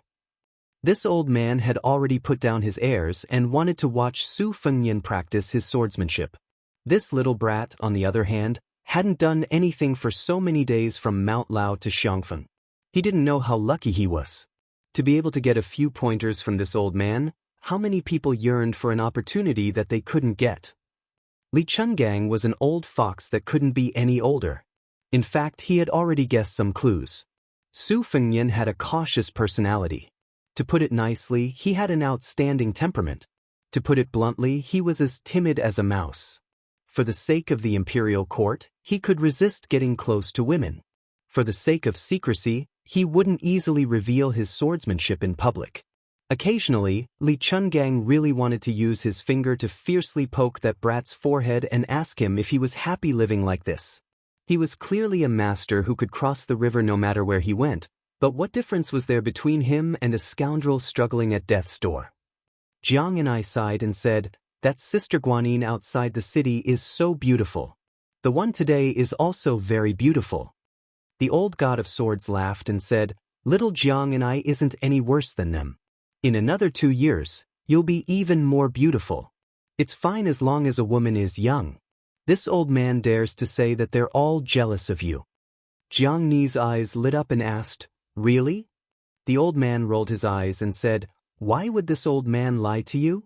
Jiang and I immediately squinted his eyes and smiled. The 2 little dimples on his cheeks made even the old god of swords want to go drink. The old man was somewhat helpless. Jiang and I carefully put away the copper coins like a miser. He jogged to the bookcase and picked up a secret manual. Fine, he was obediently reading and earning money again. As a result, the old god of swords felt even more helpless. Chapter 186. The carriage coming out of Jing and Palace looked simple and crude, but in fact, it was a world of its own. The interior walls were made of high-quality sandalwood, and there was a gold-plated sandalwood incense burner with a fine jade base. After Princess Pei boarded the carriage, she placed the book, The First Snow, on the table, crossed her legs, and rested her plump buttocks on them. She skillfully reached out to burn the sandalwood incense. The king of Jing and Zhao Heng and the crown prince, Zhao Sun, sat facing each other. Zhao Heng closed his eyes and turned the prayer beads that only had 107 Bodhi seeds left. No matter how important the matter was, the king of Jing and would always finish chanting before opening his eyes. Even though he knew that his father was meditating like an old monk, Zhao Sun still only dared to glance at his nominal mother out of the corner of his eye. After a complicated glance, he looked away and did not dare to look again. The king of Jing enchanted hundreds and thousands of times. When he opened his eyes, they were already near the palace. He said calmly, "Shin, do you know your mistake?" Zhao Sun, who was sitting upright and still, said guiltily, "I know my mistake." Zhao Heng did not pursue the matter. He lifted the curtain and looked out of the carriage. He said indifferently, "I can't see through that child. It's all because of this king's superfluous actions that he made a wrong move." At this point, the king of Jing-An's face darkened. He glanced at the submissive Princess Pei. Seeing that she did not respond like a marionette, he became more and more annoyed. He clenched the prayer beads, took a deep breath, and turned to Zhao Sun. He said, "At the spring lake, you wanted to take advantage of the chaos to kill him and shift the blame to the descendants of the Green faction. You had the idea, but you are still not good enough to judge the situation. Who is Su Fengnian? Lame Su is counting on him to carry Bailiang for the rest of his life. Did you really think that a few slaves, Ning Mei, and 100 cavalry would be enough? You are underestimating Jianghu. Without that old warrior surnamed Li, Su Fengnian would have died many times over." Zhao Sun lowered his head and said, "Father is right." Zhao Heng frowned, suppressing the irritation in his heart that could not be overcome no matter how much he chanted. He waved his hand to disperse some sandalwood that smelled too much as bad as not enough. Slowly, he said in a low voice, "The capital is very lively. Lame Su is most likely about to fulfill his wish and obtain a hereditary title for his son. However, it is highly likely that he will not be able to keep the title of pillar of the state. Not only that, Gu Jiantong's journey north to the two Liao provinces was originally because that person in the imperial palace forced Lame Su to declare his position. Bailiang's 300,000 iron cavalry's foundation in the two Liao provinces, Lame Su will have to obediently uproot it himself. Bailiang still appears to be impregnable, and Zhang Baiyan may withdraw when he sees the opportunity. However, the remnants of the fallen state will probably make a move to beat a drowning dog. I just don't know how much of Lame Su's flesh will be bitten off in this dog-eat-dog show. These old dogs, who are #1 in the world in fishing for fame and reputation, only have this much prospects in use." When Zhao Sun heard his father's harsh evaluation of the old officials in the hall as a bunch of old dogs, he naturally smiled contemptuously. Only then did he recover the bearing of a vassal king and his royal highness should have. The dynasty originally had 13 provinces. Although they were now living in harmony with the people of 17 provinces of the 8 kingdoms of spring and autumn, how could they not have a natural sense of superiority in their hearts? If the common people were like this, then Zhao Sun and this small group of top-notch royal family members who rightfully regarded the whole world as their own private property. Furthermore, of the 6 vassal kings including Zhao Heng, except for the most useless Duke of Huainan, the rest had all participated in the War of Spring and Autumn. Each of them had their own military exploits. After the war ended, which vassal king's manor did not have a few concubines and princesses of the dead emperor as concubines and servants. Duke of Guangling even had an empress and 2 imperial concubines. Since that was the case, what status did the remaining elders of the 8 kingdoms have in their eyes? Even if you were resourceful and had a splendid military exploits, who would be foolish enough to worship you like a bodhisattva? Sitting at the same table, they all disliked dirtying their eyes. After getting off the carriage and returning to the Fu, the king of Jing'an, who was amiable and approachable with Su Fengnian at the inn, ignored the countless servants who knelt at the sight of him. Passing through the halls and corridors, they approached a Buddhist hall. Zhao Sun silently turned and left. Zhao Heng entered the dark hall where a red sandalwood statue of Ksitigarbha Bodhisattva was enshrined. Princess Pei hesitated and was about to turn when the prayer beads in Zhao Heng's hands, which were already missing a Bodhi seed, suddenly broke. The beads fell onto the white jade floor of the silent hall with an ear-piercing sound. Zhao Heng, who had personally destroyed the string of horse ropes, no longer had any concealment. With a ferocious expression, he stared fixedly at Wang Fei. Gnashing his teeth, he said, "Stop. Shameless thing, if you speak a few more words with that bastard Lame Su, will you even lose your soul?" Princess Pei did not refute and allowed the king of Jing'an to humiliate her. At this moment, she was like the statue of the Bodhisattva, without the slightest bit of humanity. Outsiders all said that it was a great fortune for her, the orphan of the Pei family, to be able to marry into the Jing'an palace. Her skin was as white as snow. The rumor on the streets was that the king of Jing'an, who had won the beauty's heart, had an elegant hobby. He had a 3-foot-tall jade statue and would play with the beauty at night. He was more charming than the jade statue. It was the envy of others. Just hearing about it was enough to make all the debauches in the world drool. The king of Jing'an did not stop there. He walked forward and grabbed Wang Fei's black hair, dragging her into the hall. He viciously threw her to the ground and yelled, "Pei Nanwei, in what way is this king not worthy of a lowly slut like you? In these 10 years, when have you ever treated this king as your husband? Who is this king? Do you know? This king is only 1 step away from the dragon throne. 1 step? Who else in the world is more worthy than this king to wear the dragon robe?" Princess Pei, with her black hair scattered on the ground like a blooming lotus, finally raised her head and calmly asked, "Since I am a slut, how are you worthy?" King of Jing and Zhao Heng's expression froze. There was no more malice in his eyes. He crouched down and reached out to touch Wang Fei's face. He gently said, "Did this king hurt you?" Princess Pei turned her head away and softly said, "It doesn't hurt." Chapter 187. Zhao Heng was completely enraged by her dodging action. He slapped her, causing her, who was a noble Wang Fei, to fall to the ground. He suddenly stood up and angrily scolded, "The one surnamed Pei, you are more dead than a dead person. Since you have such backbone, why don't you die? Why didn't you accompany your father to die for the country? Throw yourself into a well? There are 64 wells in the mansion. Hanging beams? This king has rewarded you with so many brocades and silks over the years. Hitting the railings? There are so many in the mansion. Don't worry, after you die, this king will definitely give you a grand funeral."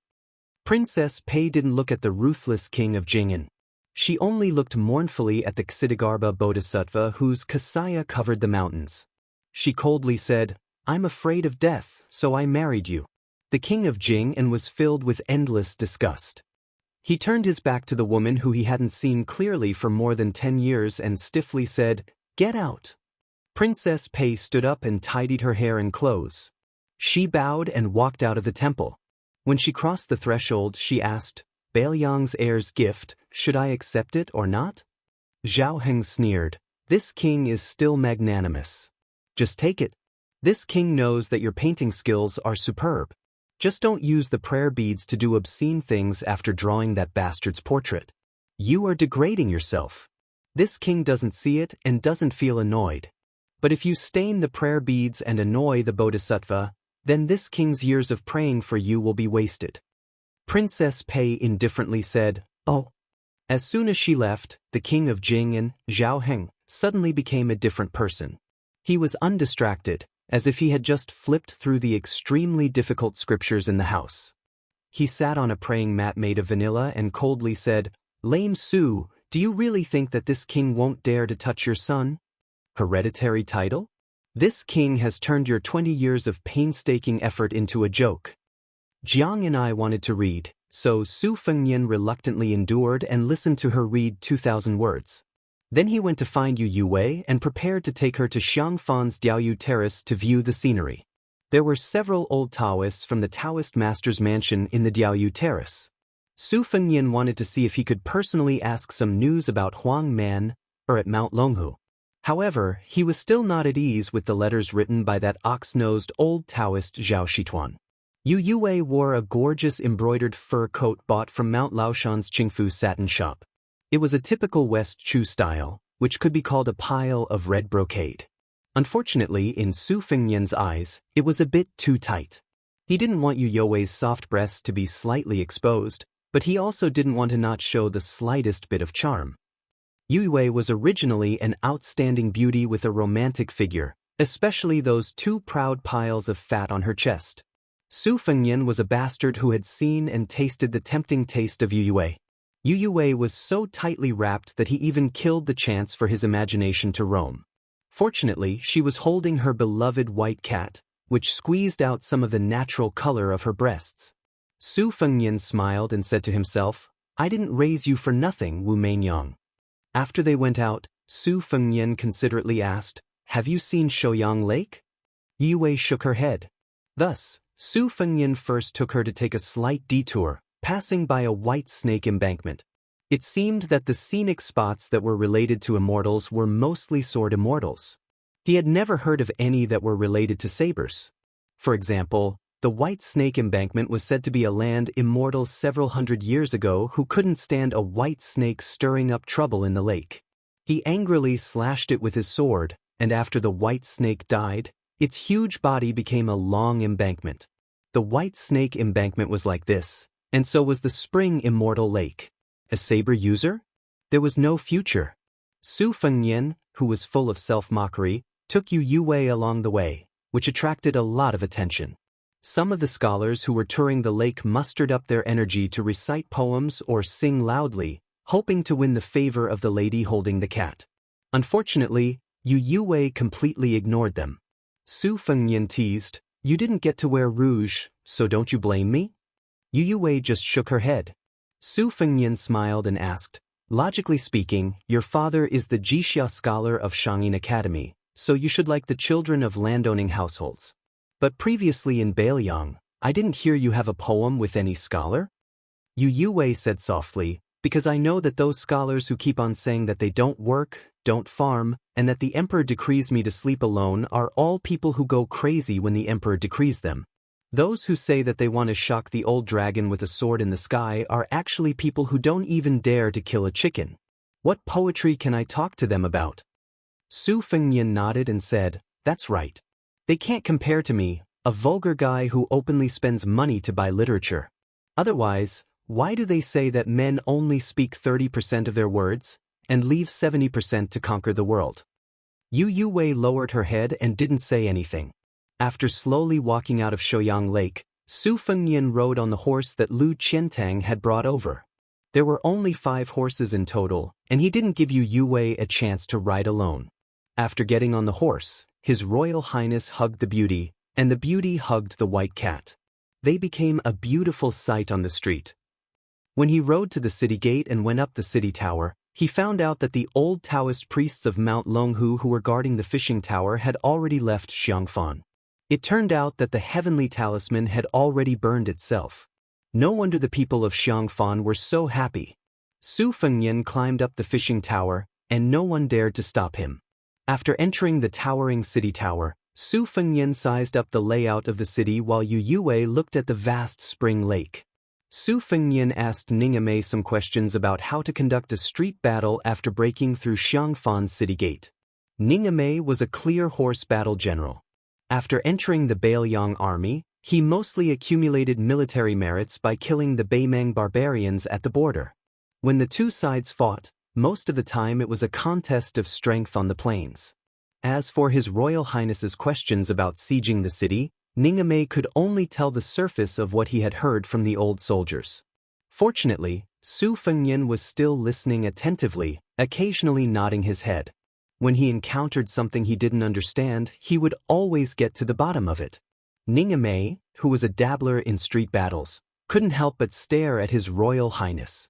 The burly Ningame, who was dressed in casual clothes, finally had some free time.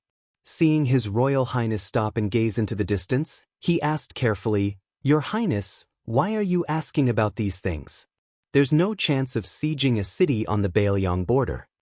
Su Fengnian smiled faintly and said, "Books and secret manuals. As long as it's in the books, I can get it if I want it. It's just a matter of time. But those things that aren't in the books might just be trivial matters, but they're priceless treasures to me. Besides, if we don't attack the city now, won't our 300,000 strong cavalry be able to flatten Beimeng in the future?" Ningame, who was as strong as a bear, trembled.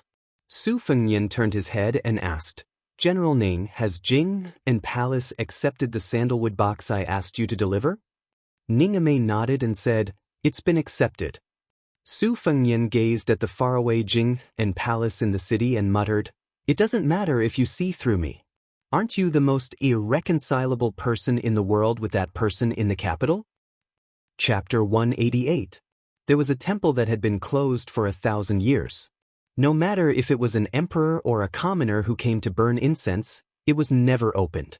This mountain temple had produced countless eminent monks. The most famous one was Yang Taisui. He was the teacher of the current 2 dynasties and was very likely to be the teacher of the 3 dynasties in the future. There were more than 3,000 eminent monks who had passed away in the temple. Among them, more than 200 were titled as teachers of the state. It started from the Vajrayana Zen to the Zen Zen. In the Northern Wei dynasty, 36 bodhisattvas opened a translation field on the mountain at the same time. The Buddha's light shone everywhere. 800 years ago, the founder of the Zen sect, Yi, crossed the sea and taught the Mahayana wall temple. Finally, it became the ancestral court of Buddhism. For hundreds of years, Buddhism and Taoism had been fighting. Every 10 years, they would debate with Taoism. Buddhism would send monks from this temple to discuss with Mount Longhu. But it was different from the ancestral court of Taoism. There were not many rules here. Anyone could go up the mountain and go anywhere on the mountain. Here, the mountain was high, the temple was high, the tower was high, the Dharma was high, and the mountain was high. But like the name of the temple, Tu Zen, it did not have a name. This was the world's number 1 Tu Zen temples. Some people said that the reason why this temple was called Two Dhyanas was because it cultivated self-meditation and other meditation, namely, meditation of oneself and meditation of others. But for more than 1,000 years, there did not seem to be a unified official statement. The two Zen temples also did not explain anything. At the back of the mountain, there was a forest of pagodas at the foot of the mountain. It was the burial place of the eminent monks of the two Zen temples. There were more than 1,000 of them. The size of the pagodas were different. The two Zen temples did not intend to make this a forbidden area. But the believers were devout and did not dare to set foot here.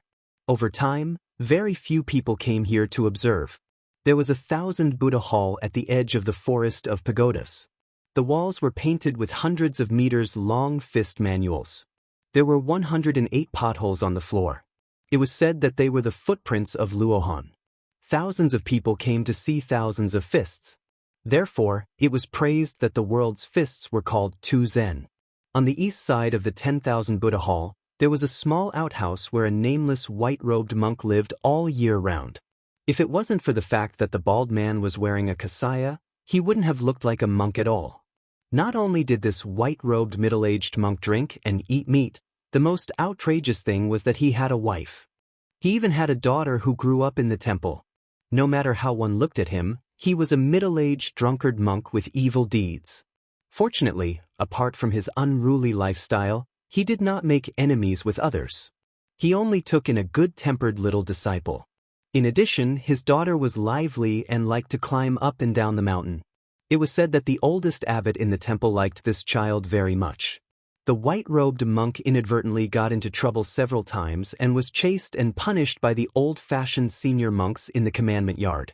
So he asked his daughter to go to the abbot's room to ask for a few sticks of sugar-coated haws to satisfy her cravings. As long as the old abbot looked at his little daughter, he would immediately calm down. The disciple of this middle-aged monk who guarded the pagoda forest was not simple. At a young age, he became a preaching monk in the temple and was allowed to wear a light red kasaya that covered his left shoulder. The little monk's Dharma name was Ichan. It was very strange, but compared to his master's Dharma name, it didn't seem strange. On a sunny day, the poor little monk sat in front of the outhouse and washed a large basin of his master and mistress' clothes. He sighed. On the day of the Lantern Festival, he went down the mountain to watch the Lantern Festival. In the end, he was accidentally dragged to Mount Longhu by that thing. At the Taoist master's residence, he had a few words with Mr. White Lotus. Fortunately, he wasn't locked up and beaten. However, as soon as he returned to the temple, he suffered a calamity. His mistress was indeed lazy. She didn't wash so many dirty clothes and didn't mind piling them in the room. She didn't want to leave until she returned to the temple. Moreover, it was clearly that thing's idea to sneak out to play. When my master and mistress saw that thing, they were still so kind. When they turned to look at me, they changed their expressions. When I ate, even the rice in my bowl was much less. Sigh, this thing should be going down the mountain with his mistress to buy rouge and face powder. Master was actually quite pitiful. A drunk monk in white clothes walked out of the outhouse. He was very tall and sat down next to the little monk. He also had a bitter face. The little monk didn't even want to look at him. In fact, his master didn't have it easy either. The little monk washed the clothes until his waist and back ached. He was very bored, so he could only casually ask, "Master, when I went up the mountain, I heard that a famous monk from the south came to the temple. He's fighting with Abbot Hui Neng for territory. Who do you think will win?" The monk in white yawned and unhappily said, "A foreign monk is good at chanting scriptures. Besides, your martial uncle Hui Neng's fighting skills are about the same as yours. He most likely won't win." The little monk curled his lips and angrily said, "You're not willing to teach me profound martial arts. What can I do? I've looked at the martial arts manuals on the 3 walls of the 1,000 Buddha Hall for so many years, but I really can't see how powerful they are." This master didn't have the slightest sense of responsibility and half-heartedly said, "That's why that thing said you're an idiot." The stupid north-south sighed and said, "Master, Do you think I'll be able to create a Buddhist relic in this lifetime? If I can't, I think it's better for me to go practice martial arts. That thing always likes to run down the mountain. I'm afraid she'll be bullied. I can't beat her. The monk in white thought for a moment and said, if that's the case, then you can first use those 8 or 9-year-old novice monks in the temple as punching bags. After a while, you'll become a master. The little monk said angrily, you've said this before. Last year, I listened to you and went to beat up a novice monk. In the end, the monk's master came to scold me. You, on the other hand, just ran away. Master's wife almost pulled my ear off. The middle-aged monk pretended to be surprised and said, there's such a thing? The little monk, who had accepted his fate, lowered his head and fiercely rubbed his dirty clothes. There was no movement for a long time. The little monk turned his head and saw that his master was looking up at the cloudless sky in a daze. He couldn't help but ask, Master, what are you looking at? The monk in white stretched out a finger and pointed. The little monk instinctively looked at his master's finger. Very quickly, his master knocked him on the head and scolded, You're not convinced that you're an idiot. I've already pointed it out for you. What are you looking at? With such a slow comprehension, you still want to burn a Buddhist relic after you die? The stupid North-South first wiped his wet hands on his pants and then rubbed little bald head. He was ready to get to the bottom of this matter. Otherwise, he would have been beaten for nothing. Master, you haven't told me what I'm looking at. His master said seriously, I'm looking at the moon. The little monk rolled his eyes and said, Master, can you see it in broad daylight? No wonder his master's Buddhist name was No Zen. The monk in white raised his head and said softly, Sigh, the first time I saw your master's wife, it was under the moonlight. Stupid North-South, I miss your master's wife again. The little monk said angrily, Just think about it. Why are you telling me? His master asked, Don't you miss her? The stupid North-South immediately laughed foolishly. He washed his clothes more diligently and said naively, Of course I do. Why wouldn't I? His master knocked him on the head again and then said earnestly, Why are you telling your master about the things you miss? You know that she's my daughter, but you still get beaten up by me. You idiot, I've taught you so many profound Buddhist teachings in vain. The little monk said angrily, If you hit me again, be careful that you don't have an epiphany. At that time, I'll become a Buddha and burn a Buddhist relic. Then, I'll be able to see if she's paying attention to you. His master said disdainfully, Epiphany is what I taught you. As for the Buddhist relic, I don't care about it at all. Don't pretend to be a hero in front of me. If you have the ability, go to your master's wife and raise your voice. The little monk was filled with grief and indignation, but he did not make a sound. The stupid North-South only found out that his master was more profound than he had imagined after he left the mountain. There was a saying at the foot of the mountain. His master, who had also grown up on the mountain, spent 6 years in Ganlu and read all the scriptures in the world. He felt that there were many sects and all of them had different doctrines. His master said that he wanted to sacrifice himself and go thousands of miles away to seek a big foundation. Thus, he went west to seek Buddhism. He left for 15 years. Isn't Lantua mountain in the western regions far enough? But his master wanted to go even further. He obtained the Yogi's Treatise on Earth to unify all the different doctrines. He studied in a temple in the far west for 10 years and mastered 50 scriptures. He returned in the 31st year of Ganlu. When he arrived at Great Peace City, it was said that even the emperor personally came out of the palace to welcome him. There were hundreds of thousands of spectators lining the streets, fighting to see the white-clothed monk. Thus, there was a snow pavilion in the temple. The late emperor personally wrote the words white snow heart reflecting pearl. If he only came here, the little monk, stupid North-South, would definitely feel like he was listening to a story. Later, his master brought up the idea of becoming a Buddha on the spot in the temple. This was contrary to the orthodoxy of Zen. As a result, his master's 15-year journey became a farce and he was almost chased out of the 2 Zen temples. His master's so-called every action is in the Daoist field, whether it is the heart or the feelings, all return to the sea of nature, was only slightly recognized in recent years. No matter what, the scene of hundreds of thousands of people kneeling and worshipping Buddha together in the capital was no longer there. Fortunately, his master had one thing that the little monk admired. No matter how the people at the foot of the mountain looked at or refuted him, it was not as effective as a single word from his master's wife. The white-clothed monk smiled and said, "Stupid North-South, your master is no longer in the mood to compete with others. I'll rely on you to carry forward the concept of epiphany." The little monk said nervously, "Master, don't. You have your master's wife, but don't I have my master's wife? Most likely, I won't be able to take care of your Zen." The white-clothed monk looked a little annoyed. He touched his big bald head and laughed. "I really envy you, stupid. Your master has no Zen to talk about." The little monk sighed. His master said softly, "It's going to rain. It's going to be sunny. It can't be, right? It's going to rain." Why do you always say such nonsense? Aren't all the Dharma in the scriptures like this? Keep your voice down. If the abbot hears you, he'll deduct our copper coins again. Tacky. You want to burn a Buddhist relic like this? What's wrong? I want to become a Buddha because I don't have money to buy my master's rouge. Otherwise, why would I burn myself to ask for a Buddhist relic? Chapter 189. Oh, not bad, not bad. You have the ability to comprehend and have a good foundation. You are indeed my disciple. Master, if that's the case, why don't you help me wash some clothes? You're asking for a beating.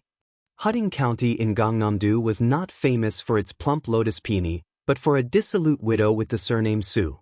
She had married from Bail Young and had cursed 2 of her husbands to death. Both of her husbands were top-notch nobles in the area. One of them was ranked 2nd in the imperial examination and had passed away in the imperial examination. It was supposed to be a joyous occasion, but he had died an unnatural death. The other one was not bad either. He was ranked 3rd in the imperial examination and had also passed away suddenly after marrying the widow surnamed Su. Therefore, people in Gangnam-do jokingly asked if the next top scorer would be the one to suffer. However, this widow had recently hooked up with a scholar from Jiangxin County next door. That man was the son of an elegant official in Gangnam-do. His father's generation were all literary heroes. This man's surname was Lu Lighting, also known as Mr. Qingzhai. At the age of 14, he could compose beautiful poems and was proficient in voice and rhythm. He was especially immersed in playing the zither and was famous for his culinary skills. He had a unique style among the scholars in Gangnam-do. His first wife was also from a big family and had both integrity and talent. However, after meeting the widow, Lu Lighting went crazy and wanted to divorce her. Originally, it was just a matter between 2 families. At most, it would be a joke in Gangnam-do. However, for some reason, Lu Lighting's wife had an inextricable relationship with an imperial concubine in the capital. That imperial concubine was extraordinary, and the precepts for women that all women in the world had to read was written by her. When such a scandal reached the ears of the imperial concubine in Gangnam-do, she naturally flew into a rage. This imperial concubine was extremely favored in the imperial palace and was even treated as a sister by Empress Zhao. Therefore, when she frowned, it was not too far off from the anger of the emperor. Therefore, the high-ranking officials in Gangnam-do no longer dared to have any thoughts of watching the drama and braced themselves to denounce her. Although Lu Lighting wrote a moral essay that made people want to slap the table in praise, it did not seem very manly. When he saw that even the imperial concubine in the palace was angry, he immediately sobered up. First, he wrote a poem to break off all relations and sent it to the widow's door. Then, he went to his wife and bitterly complained to a group of scholars that he was on good terms about how the seductive widow had seduced him. For a moment, the pitiful woman surnamed Su was besieged on all sides. If it were not for her family's strong background, she would have drowned in the spit of saliva. Lu Lighting's wife even specially went to Baogua Temple to burn incense and slapped her, calling her a slut. That seductive widow was not angry at all and only smiled faintly. It was unclear whether it was a bitter smile or a sneer. At that time, the scholars who were present to watch the drama were all moved. The peonies of Baogua Temple were the best in Jiangnan. According to the study of geography, The earth veins of Hutting County were the most suitable for peonies. That was why they were able to cultivate such beautiful flowers. At that time, Hutting County's two unique peonies, Yao Huang and Wei Zi, were sent to the capital as tributes. The flowers bloomed and withered for 20 days. The entire capital was in a frenzy. There were no less than 100 types of peonies in Baogua Temple. Other than the Yao Huang and Wei Zi that were known as the Queen of the Peonies, there were many other treasures such as Green Dragon Crouching Lake, Zhaofen, Flesh Hibiscus, and so on. The biggest pilgrim in Baogua Temple was the widow Su, who was currently being condemned by everyone. Every 1st and 15th day of the month, she would come to burn incense and worship, rain or shine. She only loved the peonies, Zhaofen. In the backyard of the temple, there was a Zhaofen that was as big as a bucket. Its branches and leaves were scattered, dripping and clustered, and it was staggered out of the eaves. Due to her illustrious family background and eccentric style in Hutting County, this unique peonies had almost become her exclusive ornamental attraction. Today was the 15th day of the month. The first day of the month was the day she was slapped in the face by Mrs. Liu. She brought a personal maid into the backyard. When she left home to get married, she brought many servants and maids with her, but she was not close to any of them. Only this maid, who came from a poor family, liked her very much for no reason. She was strict in governing her family. There were few servants in the residence who did not harbor fear in their hearts. Only this maid, whom she named Xiao Er, knew how to repay kindness and protected her master in all respects. Today, when she got off the horse and walked into the temple, countless people were secretly pointing at her. The little maid was angry. Now that there was no one around, she bitterly defended the injustice and said, "Miss, these pilgrims are really hateful. If they want to burn incense, then they should burn incense. Why are they secretly laughing when they see Miss?" The widow, who was not yet 30 years old, pinched the maid's face and said with a charming smile, "You still have a conscience." The little maid said indignantly, "Miss, that Lu lighting is too much." During those days, he was the one who pestered Miss like a dog's skin plaster. In the end, the villain complained first. "Are those scholars who are well-read and well-read all blind? Why are they all speaking up for him?" The pretty widow could not help but laugh. She bent down to look at a gorgeous peony. She pinched off a small petal the size of a fingernail with her fingers and sniffed it. She squinted her eyes and said with a smile, "Aren't most men in the world like this? What's there to be angry about? It's not worth it to be angry about it." The little maid said timidly, "Miss, let's talk about something." The widow was amused and said, "Oh, are you thinking of love? Which scholar have you taken a fancy to? Tell me if he's really not bad." The little maid shook her head desperately and bit her lips. She looked up with a determined face and said, "Miss, the shrew in Lu Lighting's house is too hateful. I heard that she often goes to Mount Qing Temple to worship. I want to slap her in the face. I beg Miss not to plead for Xiao Xiao. If I'm beaten to death, I'll be beaten to death. I want to help Miss vent her anger. I know Miss is not having a good day today, so please don't worry about me anymore." She was stunned for a moment. She gently pinched the petal with 2 fingers and laughed involuntarily. "I didn't feel sorry for you in vain. But you're just a little girl. Why are you involved? If you're slapped in the face, then you're slapped.